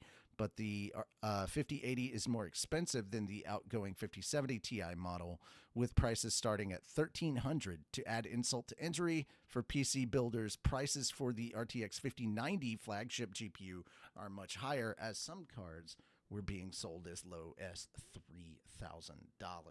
Despite the gloomy outlook for affordable NVIDIA GPUs that have been 16 gigabytes of VRAM or more, rumors claim that the tech giant may revive one of its most popular products to give consumers some relief. The GeForce RTX 3060, considered the most popular GPU on Steam's hardware charts, is reportedly coming back sometime in the first quarter of 2026, although NVIDIA has not publicly commented about the status of the RTX 3060. Its rumored revival would come over a year since it initially ended mass production in late 2024. Given the RTX 3060 uses older technology, cost would likely remain at a budget-friendly point for consumers. Additionally, NVIDIA is reportedly ramping up production for RTX 50 series GPUs with 8 gigabits of VRAM as a way to alleviate costs, though these cards are limited in their capabilities compared to GPUs with 12 gigabit of video memory or more. I'm not going to read that last bit. I think we're good.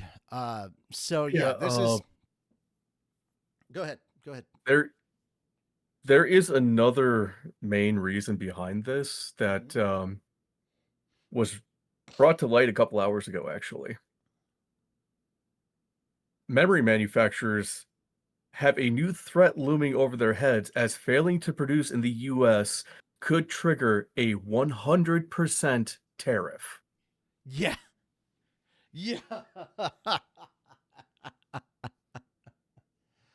Oh boy. Man, when you put all your eggs in one basket, things just go so well, don't they? So that's just not computer RAM. That's VRAM and DRAM. Yeah. That's all RAM in general. Yeah. Yeah, because, dude, this whole thing is so consumer friendly. Let me tell you. Jesus Christ. Alrighty. Do you want us to buy your stuff? Because you keep this stuff up, no one's going to buy anything. Yeah, well, we're not going to be able to. Exactly. My thing is this. Instead of worrying about a PC at this point, a lot of you, considering that it is kind of a PC in and of itself, just whenever it is that the Steam machine releases, just get that. Yeah, it's going to be much more. It's going to be much more reasonably priced compared to trying to build a PC right now, like 100%. And to be fair, I'm kind of surprised. I'm just glad I upgraded my PC when I did.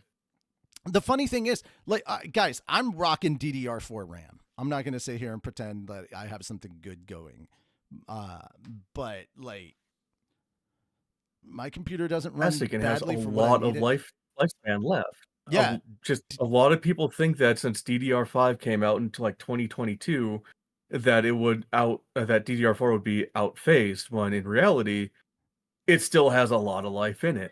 Yeah, just like the AM4 chipset from the late 2010s is still getting support, and it's probably going to outlive most, if not all, of AM5. I mean, to be fair, there's a lot of hope for you right now, because we realized that the Scuff Queen herself, Amma, we realized what her setup was and what she was rocking. We're like, oh my fucking god! Like, you could buy some pretty bottom tier stuff and still be better than her setup. Pressing. Yeah, in a way, yeah. Let me just say that the 30 series stuff that they're talking about releasing back out there for graphics cards are better than what she's currently rocking for graphics. She's in the 20 series. And considering like the intensity and complexity of her models. Yes, I am very surprised any of that holds up at all. Like, holy cow. Partly because of the dual PC setup. Yeah, partly because of the dual PC setup. Yeah. Jeez. Holy cow. Her stuff is way too intricate for that. All right, let's move on to the next thing. So apparently there's a Game Developers Choice Awards, and Donkey Kong Bonanza and Death Stranding 2 were nominated. And I'm just like, okay. That's an interesting. Why? Announced the nominees for this year's event, and it has nominated Nintendo's Donkey Kong Bonanza 3D platformer for Game of the Year. The other nominees include Sandfall Interactive and Kepler Interactive's Clair Obscure Expedition 33, valid. Dogubomb and Raw Fury's Blueprints, Hazelight Studios and Electronic Arts Split Fiction. Both of those are very good. Team Cherry's Hollow Knight Silk Song, yeah, can go to that one. And Sucker Punch's Ghost of Yote. Donkey Kong Bonanza also received noms for Best Design, Innovation Award, and Best Technology. Kojima, Death Stranding 2 got noms for Best Audio, Best Technology, and Best Visual Art. And Terrahan Studio and Kodansha and Roger Darekare Indie Game is nominated for the Social Impact Award. The 26th annual GDCA Awards ceremony will take place during this year's Game Developers Conference on March 12th at the GDC Festival of Gaming in San Francisco. I don't know anybody that's played Donkey Kong Bonanza. If you have, is it good? Is it really good? Is it good for a Donkey Kong game, or is it good enough to be standing with Blueprints, Expedition 33, and Hollow Knight Silk Song? Because it does not feel like a Donkey Kong game belongs in that category. Yeah, like one of these things just doesn't belong here. Yeah, this just feels super, super out of place. Alrighty. Well, apparently we're still in the finding out phase. In case you didn't think so, in case you didn't think that if you thought the finding out phase was over, oh no, there's more. So apparently, PalWorld's middle finger is still very much up in the air when it comes to Pokemon, honestly, and fair. PalWorld Game announces launch of official card game on July 30th. The Card Fight Vanguard 15th Anniversary Bushiroad New Year Announcements 2026, that's a mouthful, event announced with a teaser promotional video on Monday that Pocket Pair's PalWorld game is getting an official trading card game that will launch on July 30th. The card game is planned for a simultaneous worldwide release on July 30th with 2 trial decks and a booster pack, and it will be available in English, Japanese, and simplified Chinese. In the 2-player card game, players build and deploy teams of pals, collect resources, and create structures to control the field and work towards victory. Each pal features unique characteristics that support different strategies.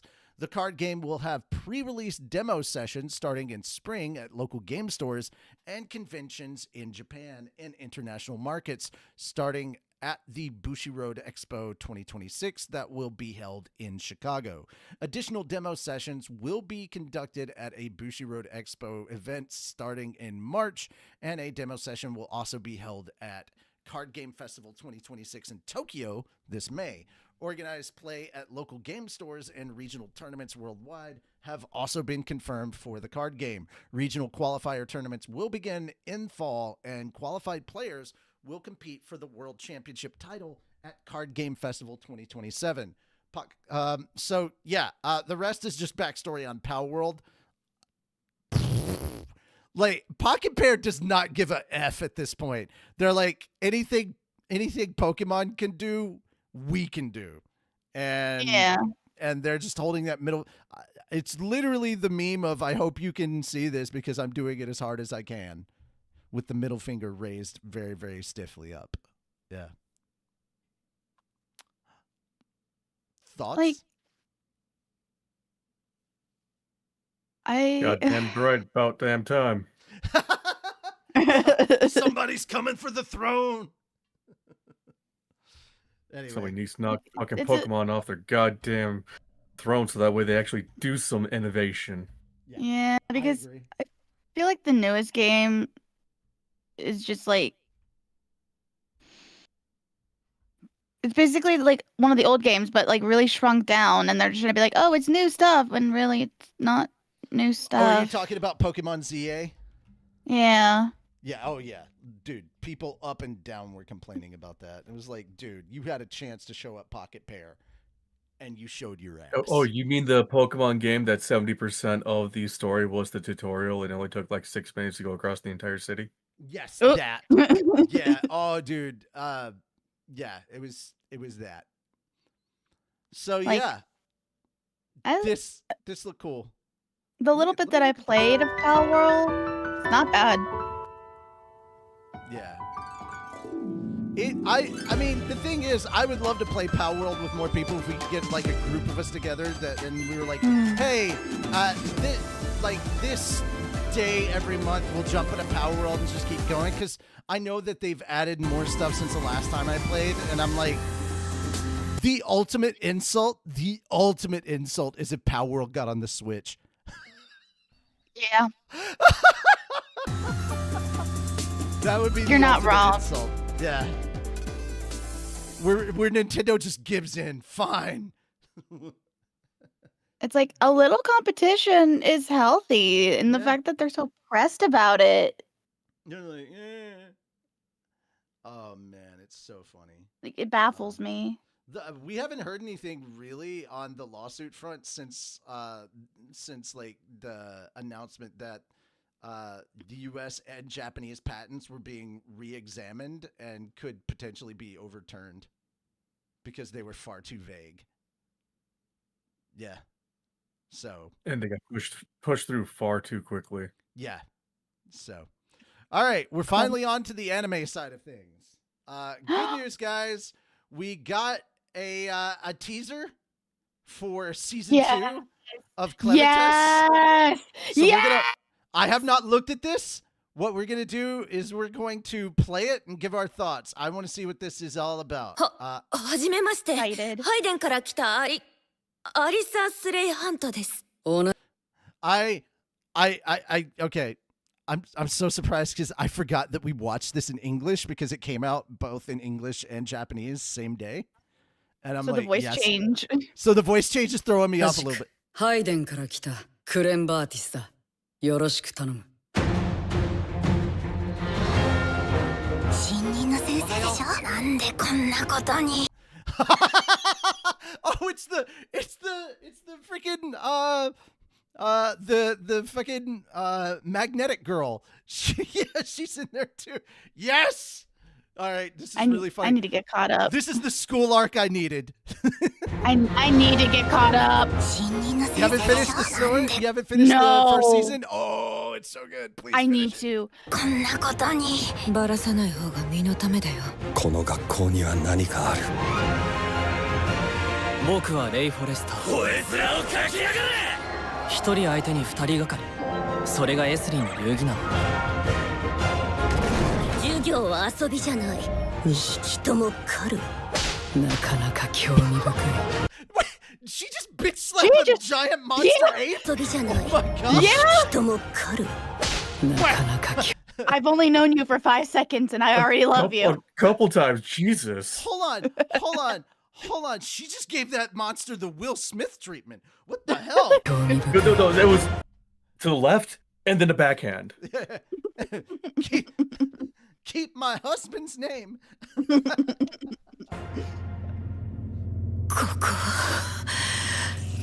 Oh shit. Spider. Okay. If I was going to start parodying trailers and stuff, I would put Kumoko just somewhere in the back. Oh my god, yes. 俺らは遊びで来たわけじゃねえ。魔術でてっぺん取りに来たんだ。また何か捕らえてきたのかい。今度のは長生きすると思う。 Did they really just put her in a jar? Yeah. That just, you know what? To be fair, I think so many people who watch this anime that they just discovered a new fetish. Missed the title. YouTube keeps lagging. Okay. Well, all right. First off, if you're talking about the previous story, don't worry. You can go back and check on that later. This one is Clevitus, season 2. Wait, hold on. Yay! It's our boy! Look at the happy smile.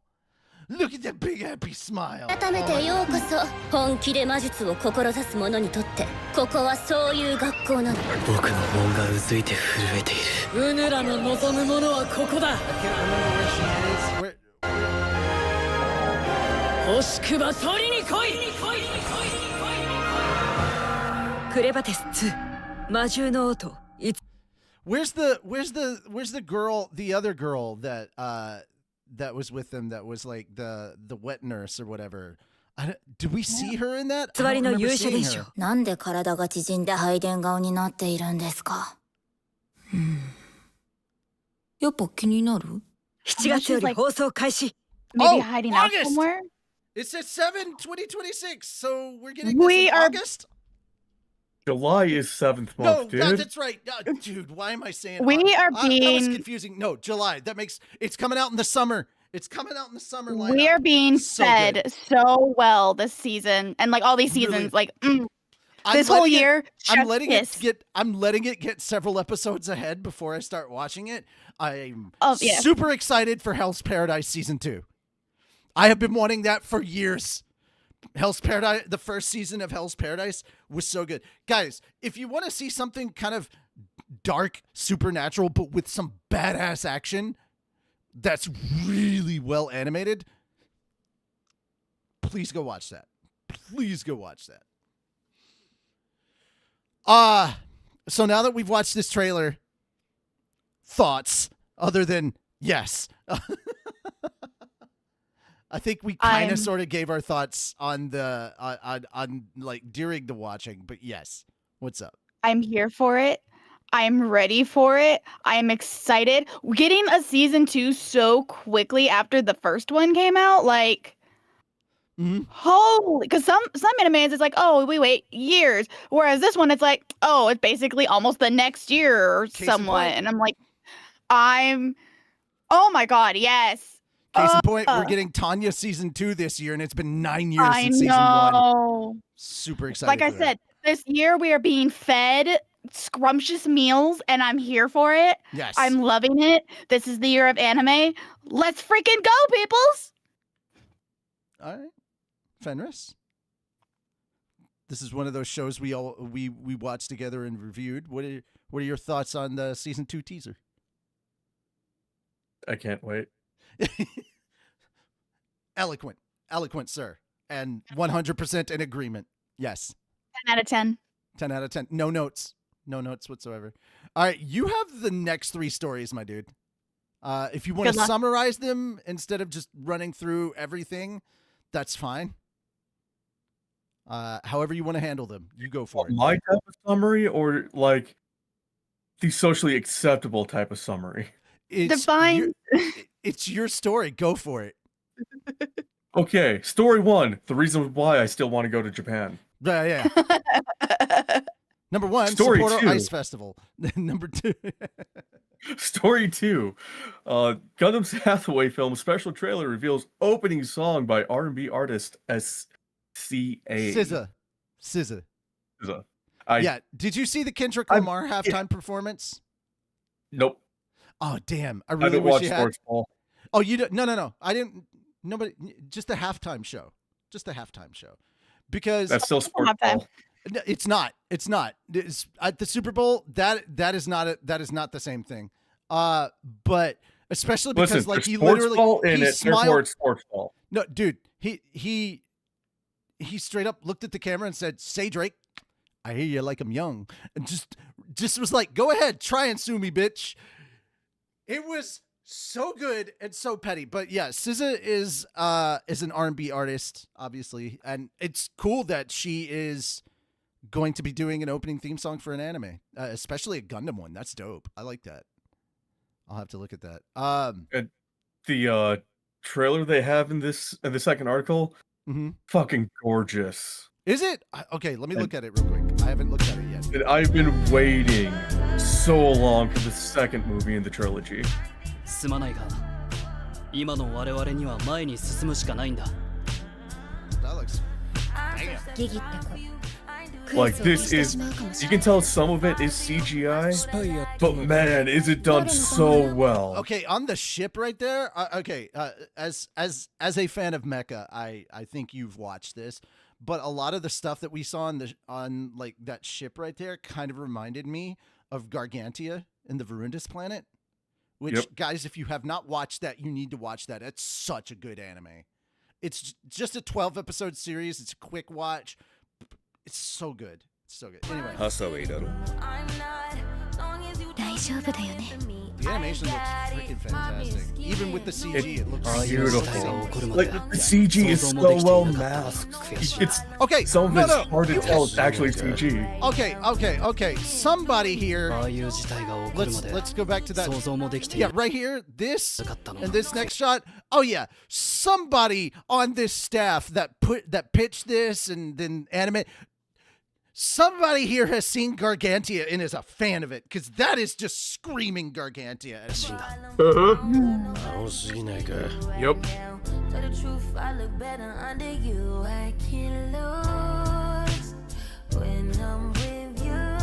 Now keep in mind, this trailer is very, very misleading. Okay. Keep in mind, it only shows a little bit of mobile suits. It's not showing mainly people and oceans and boats.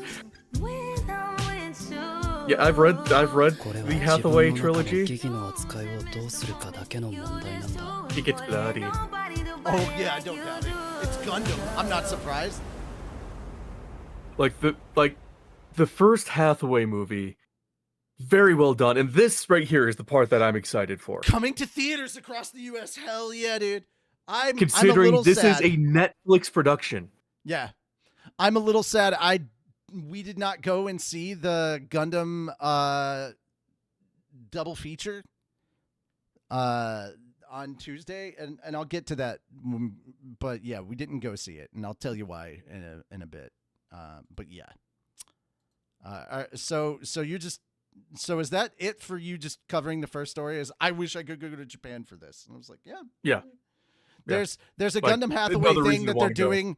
There's a Gundam Hathaway thing that they're doing at the Sapporo Snow and Ice Festival, and you can come take pictures and stuff in front of it, and that's really cool. If you don't know what Sapporo is, drink some. Google it. It's Japanese beer, and like it's up. Their headquarters is up in Hokkaido, and they do like a big ice festival and stuff. Snow and Ice Festival in February, blah, blah, blah, blah, blah. It's one of the things I've wanted to go to just because the Snow and Ice Festival is like, fuck it. Like there's some crazy talent that is displayed there in Snow and Ice. And, yeah, it's just fucking gorgeous. And now we're adding Gundam to it. Yes, please. So there, that pretty much sums it up. I love that. That was a great trailer. That was fucking phenomenal. Yes. Yeah. All right. Now, the synopsis of the second film, because keep in mind, this is part of the trilogy. Yes, and I haven't seen the first one either. highly recommend watching the first one. It picks up shortly after the events of Char's counter assault. Okay. Which again I haven't seen because like I know that Char is part of the original Gundam. Char's counter. Char is part of the original of OG Gundam, and I dislike Amuro so much that I'm just staying away. That's completely fair. However, Char's counterattack takes place years after the original Gundam, and Amuro has actually grown up. He is bearable to watch. Damn. Also kind of sad considering what happens to his girlfriend, and he doesn't realize that it happened at his hands. Alrighty. But yeah, so synopsis of the second film. In the latest installment, the film continues to follow Hathaway as he struggles between his unresolved feelings for Gigi and his mission aligned with Mafty. Kenneth preparing for the suppression of Mafty, and Gigi herself, whose presence will alter the course of both men's destinies in an intense space opera of drama, combat, and emotional complexity. So, It's coming out in the US this winter. Yep. At a date to be confirmed. That's going to be interesting because all right, we're saying this winter, so are we talking December? Like what are we saying here, because you say winter, guys, but or are you talking about like in the next couple months? Are we talking end of the year or like now in February? Like what winter? What winter are we talking about here, guys? More specificity, please. From the sound of it, I'm thinking it's December. That's what I'm thinking. Probably. Yeah. That's going to be interesting because we've also got Dune 3 coming out in December, and I'm looking forward to that. Super looking forward to Dune 3. All right. On to the next one. Yep. On to the last Gundam story. Okay. I apologize. We did not go see this, and it's because the version that, like, I was told that they were showing both a dub and a subbed version, and even when you go to order the tickets, it says sub and dub. And then when I go to order the tickets, it was sub only, and I grew up with Endless Waltz in English, and I wanted to see it in English, and it offended me that I did not get the choice to watch this in dub, and I was mad. So I said, F it. And I'm like, dude, if I can't watch the version that I want to watch and it's going to cost me $40, F that. $40 for 2 tickets. I'm like, nah, I'll wait till it comes out online. I'll set everything up on my wall with the good speakers and the theater stuff, or the theater style watching experience. And I'll do it that way. Yeah. Because the thing I was looking forward to the most was the sound design. Yes. So for a quick synopsis of this, considering it's basically just a copy paste of the American release, the Gundam premiere night's coming to Canada in February. Yeah. Nothing else has changed from the American release from this month. Dude, had I known, aside from dates.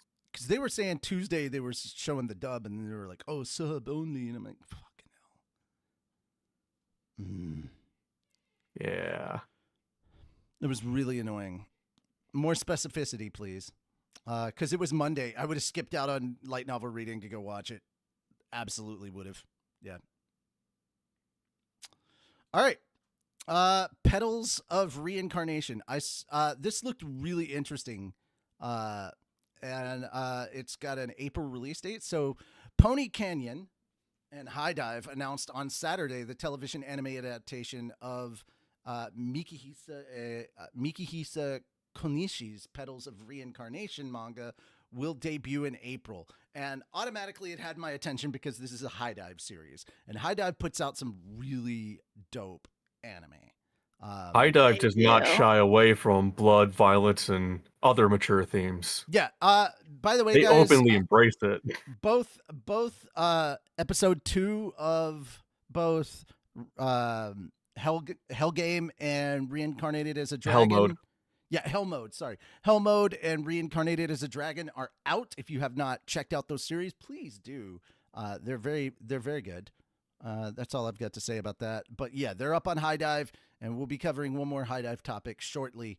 But yeah, this I wanted to give this a look at because. Ooh, okay. I'm already kind of.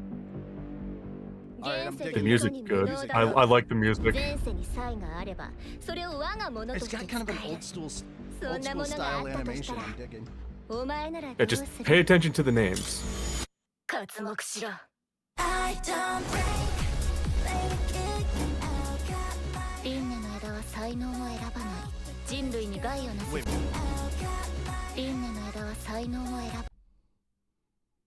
The names of the characters or the names of the voice actors? Aside from this guy, because he's the character, like the main character, the other characters you'll want to pay attention to their names. Buffet? That is an interesting name. Haito Lu Buffet. Okay, she eats people. Bitch, I eat people. Newman.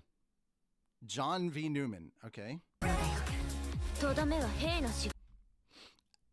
Albert Einstein? Or You got historical figures. You got historical figures okay. that are reincarnated. Isaac Newton. As an apple! Yes! Florence Nightingale? Mitsuyoshi. I'm gonna guess Jubei Mitsuyoshi. Okay.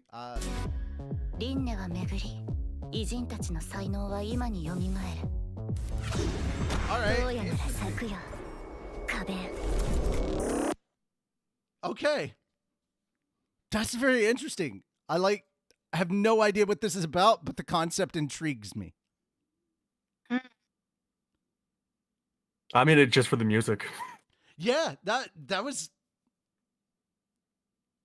dope. All right, I'm interested. I'm very interested. Chat, how y'all feel about that? How y'all feel about that? This looks really cool. I don't have much else to say to that other than, yeah, they revealed promotional art, key visual, 5 cast members, more staff members, theme song artist, and the little teaser.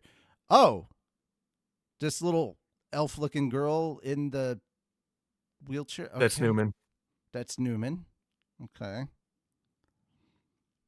Oh, A. Einstein. Yeah.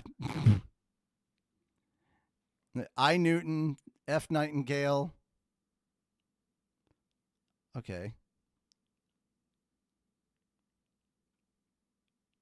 Yeah, I don't know much about this other than the concept seems dope. I'm here for it. You're feeling Records of Ragnarok? I can see that. I could see that. Yeah. I'm interested. We're getting some real dope stuff coming out in the spring. And I can't wait to talk about our last news topic because that covers some more spring stuff too. Alrighty. Let's move on. Universal Studios Japan is offering Jujutsu Kaisen rides, food, and merch. So yet again, I wish I could go to Japan. It looks pretty neat. But I just thought this was neat. Wanted to share it, and I like the little plush figures that I would hang this from my rearview mirror. Those are adorable. Mm-hmm. I'm not as big into Jujutsu Kaisen as some other people are, but like as other fans are, but like I thought this was pretty cool. Yeah. I shirts, cups, foods, themed foods, and swag. This is going to be going from May 11th to August 18th, so it's going to be there. It's going to be a minute. Will run between. Oh, I'm sorry. The Real 4D ride Clock Tower of Recurrence will run between January 30th and August 18th. The story ride, The Cursed Spirit Train, will have 2 phases from different stories. The first phase will run between the 30th and May 10th, and the second will be available from May 11th to August 18th. The collaboration food and merchandise items will be available starting on January 29th. as of press time, USJ has not announced the food and merchandise prices. But there you go. There you go. Like, I'm not as big of a fan as JJK as some other fans are, but like this is pretty cool. Yeah, moving on. Next topic. We've already gone over the 2-hour mark, so I'm trying to kind of sort of hurry through some stuff. Yeah, I gotta start dinner here relatively soon. The Japanese casual wear retailer Uniqlo, you might know them from the times that Satan talked about them in Devil is a Part-Timer, is celebrating 100 years of Shueisha with Weekly Shonen Jump, Young Jump, and they've got stuff highlighting that manga, including Gantz, Captain Tsubasa, Kingdom, Kinnikuman, Kochira. Oh God. Yeah, I'm not going to be able. Golden Kamui, Jujutsu Kaisen, Saint Seiya, Hunter x Hunter, Yu Yu Hakusho, and Rurouni Kenshin as part of the stuff that shows up on there. So they're putting out manga themed clothing, which is pretty dope. I love this. This is such a cool thing. We need more of this, like, over here. Oh, dude, that Tagoro tee. That looks badass. Also, I do like the other Yu Yu. The one of the four of them just standing there from like the opening. The original opening. That looks so good. The Kenshin stuff does look cool, but like my favorite is the Yu Yu stuff so far. And that's the Hunter x Hunter stuff.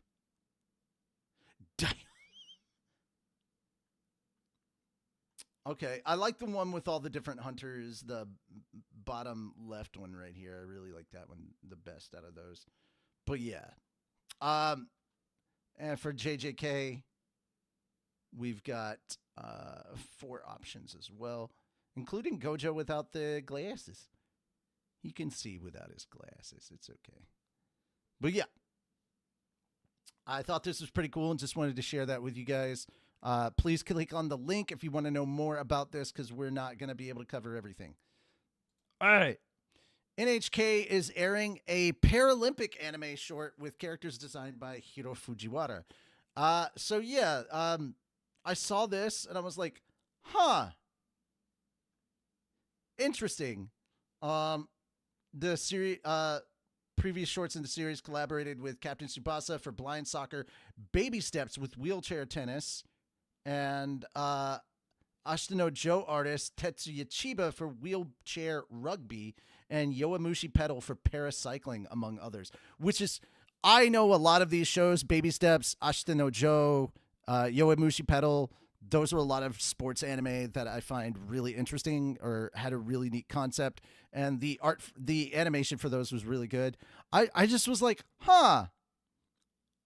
This seemed like kind of interesting. And I just figured, we'd share a little bit about it. So Paralympics and anime. What are your thoughts on that? Like, cool. And I'm not trying to be insensitive. It's just a question of, is this something that we necessarily needed? Or like, I didn't know how to necessarily like view this. It just, sometimes you get that thought in your head of like, have we gone too far with the topics, the broad range of topics we're covering? And to be fair, I'm not trying to hate on like trying to be inclusive for those that this category falls under. This kind of surprised me, and I was like, wait, wow, we really are covering everything in anime. That's kind of dope. I just wanted to get everybody's opinion on this. That's it. Just thoughts. We're getting Paralympics in anime, and I'm just like, okay. I think it's cool. Mm-hmm. Yeah, it's pretty awesome. I think it's cool. Yeah. And again, not hating, I was just kind of surprised. I was like, wow, we're covering everything. We really are. So just another thing out there that say that anime covers everything that you could possibly think of. Anime is not its own genre. It is full of genres. All right. Lastly, moving on. Oh yeah, guys, they added 28 new titles to Crunchyroll's manga, and I forgot. Oh yeah, shit. Crunchyroll has manga. Oh, it does. Yeah, they recently brought it back. Yeah. Titles that were added are available to be looked at on this full list. It includes stuff like Wild Last Boss Appears, the Hell Mode manga. Oh, I didn't even know it had a manga. I Parry Everything. Oh yeah, my daughter left the nest and returned an S rank adventurer. That anime was so cute. I need to watch it. Yeah. Is it good? It was very cute. It was very wholesome. Aww. Master of Ragnarok. Welcome to Japan, Miss Elf. Yeah. A lot of this does seem like isekai stuff, which is kind of par for the course. But yeah. But an archdemon's dilemma: how to love your elf bride. That one, like I need to watch. But yeah, the Crunchyroll manga app launched. Yeah, on iOS. Blah blah blah blah blah. But yeah, guys, if you didn't remember, Crunchyroll has manga, and they've added a bunch more. There you go. I think, if I remember right, Crunchyroll's manga is how I got introduced to World Trigger. Because I think that manga was on there for a while, but I don't remember if it's still there. I think it's just straight up on Shonen Jump or Manga Plus now. Okay, we lightly covered this a little bit ago, but there was confusion from fans of that Kizuna Ai was going to be in Fortnite. And apparently they had to remind many non-fans that she is not, in fact, AI, following a January 11th announcement about Kizuna Ai appearing in Fortnite. And she did so on Friday. Upon seeing the letters AI, some comments mistakenly assumed the character is artificial intelligence. Hence the addition of background information. Kizuna Ai is a Japanese virtual being and artist who debuted in 2016 as a pioneer of VTubers. Japanese aggregate site Hachima Kiko consolidated a handful of Twitter posts from users clearing any confusion of Kizuna Ai not being artificial intelligence. One poster included a screenshot of a different Twitter user saying Fortnite Festival uses AI with the caption, "Oh my God, there is no way that people are this dense. Kizuna Ai, not AI. Please, can we do some Googling before we hit post on the tweets?" A second poster states, reading the comments here and immediately sighed, where the F were you guys back in 2016? And a third Twitter user mocked Fortnite's player base with a gif of toddlers climbing a staircase with the caption, "The Fortnite community in 2016. Kind of funny enough, kind of true. A cursory examination of the replies and quote reposts from the Kizuna Ai Fortnite Festival collaboration on Twitter reveals few people are claiming the character as AI. While there is a small contingent of Twitter users asking who the VTuber is, many of their responses appear to be preemptively correcting or mocking non-fans of the VTuber for claiming she is AI. Which, yeah, we knew that was... We knew last week that some of that was happening, and we kind of clarified on that. So, yeah, guys, VTuber, not an AI. Trust me, if she was, we'd be screaming about it. And not so good ways. Something that was brought to my attention by you, Fenris, recently, but we got an article for it. Guys, this raises a question of why the F it's even on Crunchyroll, but Oshinoko Season 3 is on High Dive as well as Crunchyroll. And I don't know how or why it's being streamed on two different streaming platforms, but whatever. There's not a difference in subtitles because I did go and check them. It seems the subtitles are relatively the same. Is it only season 3 on Crunchyroll? Yes, it's only season 3 on Crunchyroll. What? Yes, exactly. Why? Yes, exactly. Which is funny because seasons 1 and 2 went to other platforms.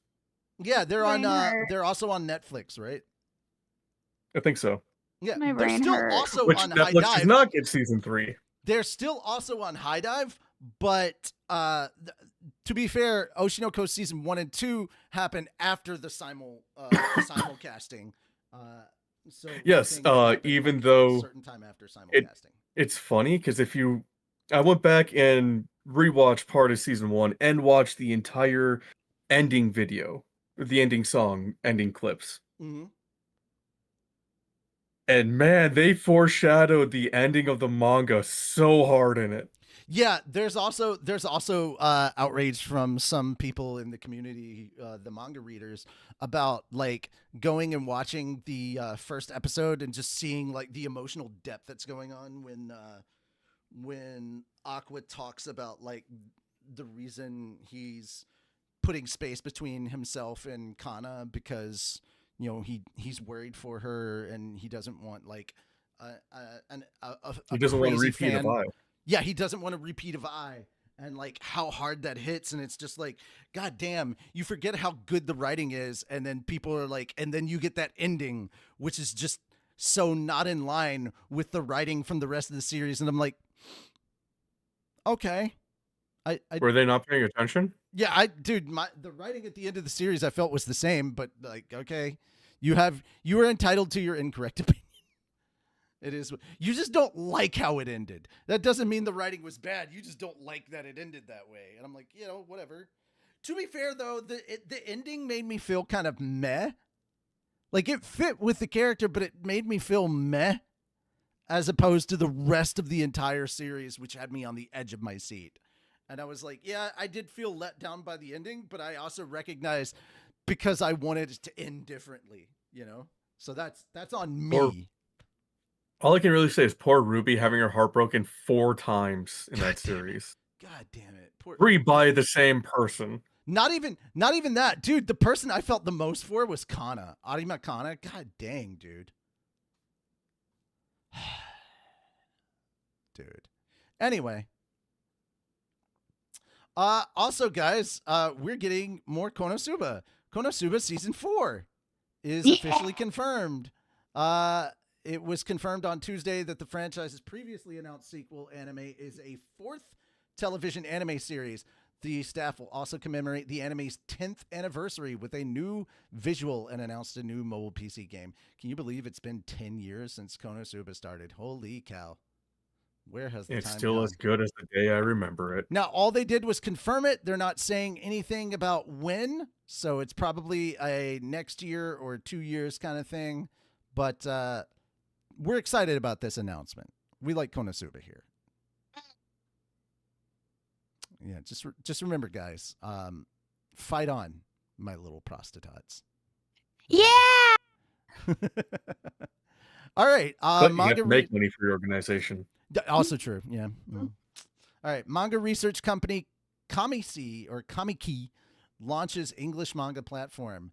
Manga data science researcher Kamiki announced the launch of its global manga platform, Kamiki Manga, on Thursday. The platform is an extension of its pre-existing Japanese Kami Manga platform, which offers titles from various publishers and titles from its Comic Plus web magazine. Kamiki Manga is available through web browsers, iOS, and Android.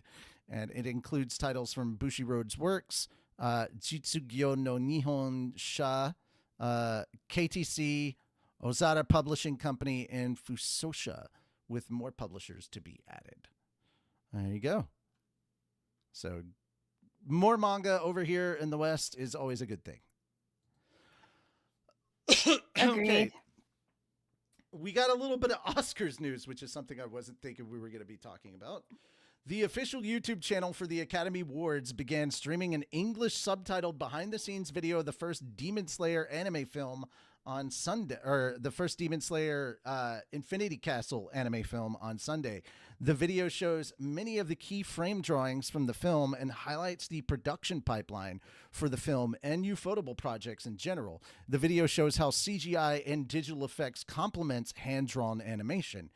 And then there's backstory on this. So it's just kind of curious that the Oscars is putting that out. Does that mean that they're getting a nom? Are they getting nominated for Best Animation? Like, what's going on here? Tell us more. Inquiring minds wish to know. Consider my curiosity piqued. All right. And last but not least, That Time I Got Reincarnated as a Slime, Season 4 anime officially confirmed to debut on April 3rd. The official website for That Time I Got Reincarnated as a Slime franchise revealed on Thursday the 4th anime season will debut on April 3rd on NTV's now 1 hour Friday anime night programming block. The anime's 4th season will air for a total of 5 cours, or quarters of a year. The first 2 cours airing simultaneously. So this is what I'm saying, guys. Season 4, it starts in the spring, it ends in the summer. We're getting 24 episodes all the way through in one go. And then we're going to get 3 other cours following that. Guys, this is going to go pretty far into the story. I'm looking forward to it because there's so much more stuff going on. Yeah, the rest of it is just kind of backstory. Like 8-Bit is returning once again to animate the 4th season, and the JP voice is returning to voice Rimuru. And then it's backstory on the light novels, which did just end in Japan. The final light novel of the main story just got released in Japan. So the main story has ended in Japan. Over here in the West, we're still waiting on 2 books. We've got volume 22 and 23 to be translated, and then that will be the end of the main run for Slime. And I have to specify main run because there's multiple spin-off light novels, manga, all sorts of other stuff that are out there and available, such as Slime Diaries and other things like that. Slime has a lot of offshoot or side stories and stuff like that. So yeah, wanted to end on a happy note, guys. We're getting more Slime. 4th season coming out, 5 cours. Guys, I need you to understand that is 60 episodes for season 4. I'm here for it. I'm excited. Oh yeah, super excited. Actually, I just got done cutting audio for Mags's dialogue in Slime 10. So the audio and everything. Happy to announce that Slime episode 10 is halfway done. So half the scenes are finished up to the specs that I would like them to be at for sound effects, background vocals, and the other half is being edited by Calvin, who is going to be doing the sound effects for certain scenes that are much more intense. We've got the fight between Hinata and Rimuru that we're going to go through, and we got to get that. We've got to make sure that the sound design for that fight and a lot of the upcoming stuff that we've got in the next episode, we need to make sure that we've got the sound design that matches the quality that the anime gives you. Like, it's so funny. You're like, oh, Slime is such a good anime. It's so cute. And then you realize that the sound design for Slime is fucking god tier. You have to, guys, you have to understand, I had to step away for an entire week because I had a fucking existential crisis and a panic attack over the fact that I could not get the quality of the sound design that I was working on up to the level of what the anime has. And just like, I got in my own head about how I'm not good enough and I can't possibly, like, I got in that negative spiral that just kind of doom looped, and I had to step away for about a week because I was giving myself panic attacks.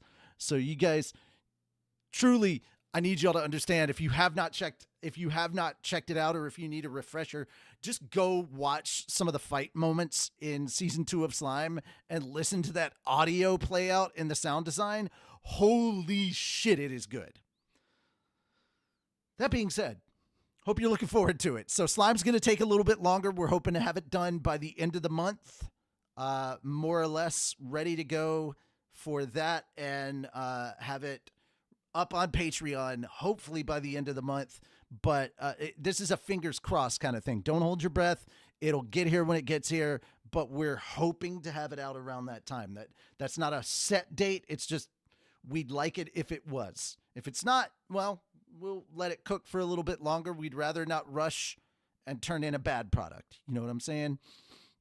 So that being said, guys, thank you so much for coming by Anime Church. We really, really do appreciate it. Hope you all had fun with this episode. I liked actually having more conversational stuff and just kind of summaries of our stories versus going through and reading everything word for word. You know, I think that worked out much better, especially when everybody's able to give their opinions. But yeah, that being said, I am Richie Roberts, your Minister of Science and Technology. Fenris, your turn. I'm Fenris, your patron saint of snackers and alcohol. Oh. I'm Hoshi Nugget, your nun of nuggies. And this is Anime Church, a church where you can cosplay and nobody will judge you for it. We'll be back next Sunday with more news and more goodness. And of course, as always, please feel free to check the description for links to all of the topics that we discussed. We source all of our stories, so please make sure to go and check those out. That being said, thank you guys so much. We'll see you next time tomorrow for light novel stuff over on our Twitch channel. Take care and bye for now. Bye. Bye. Bye.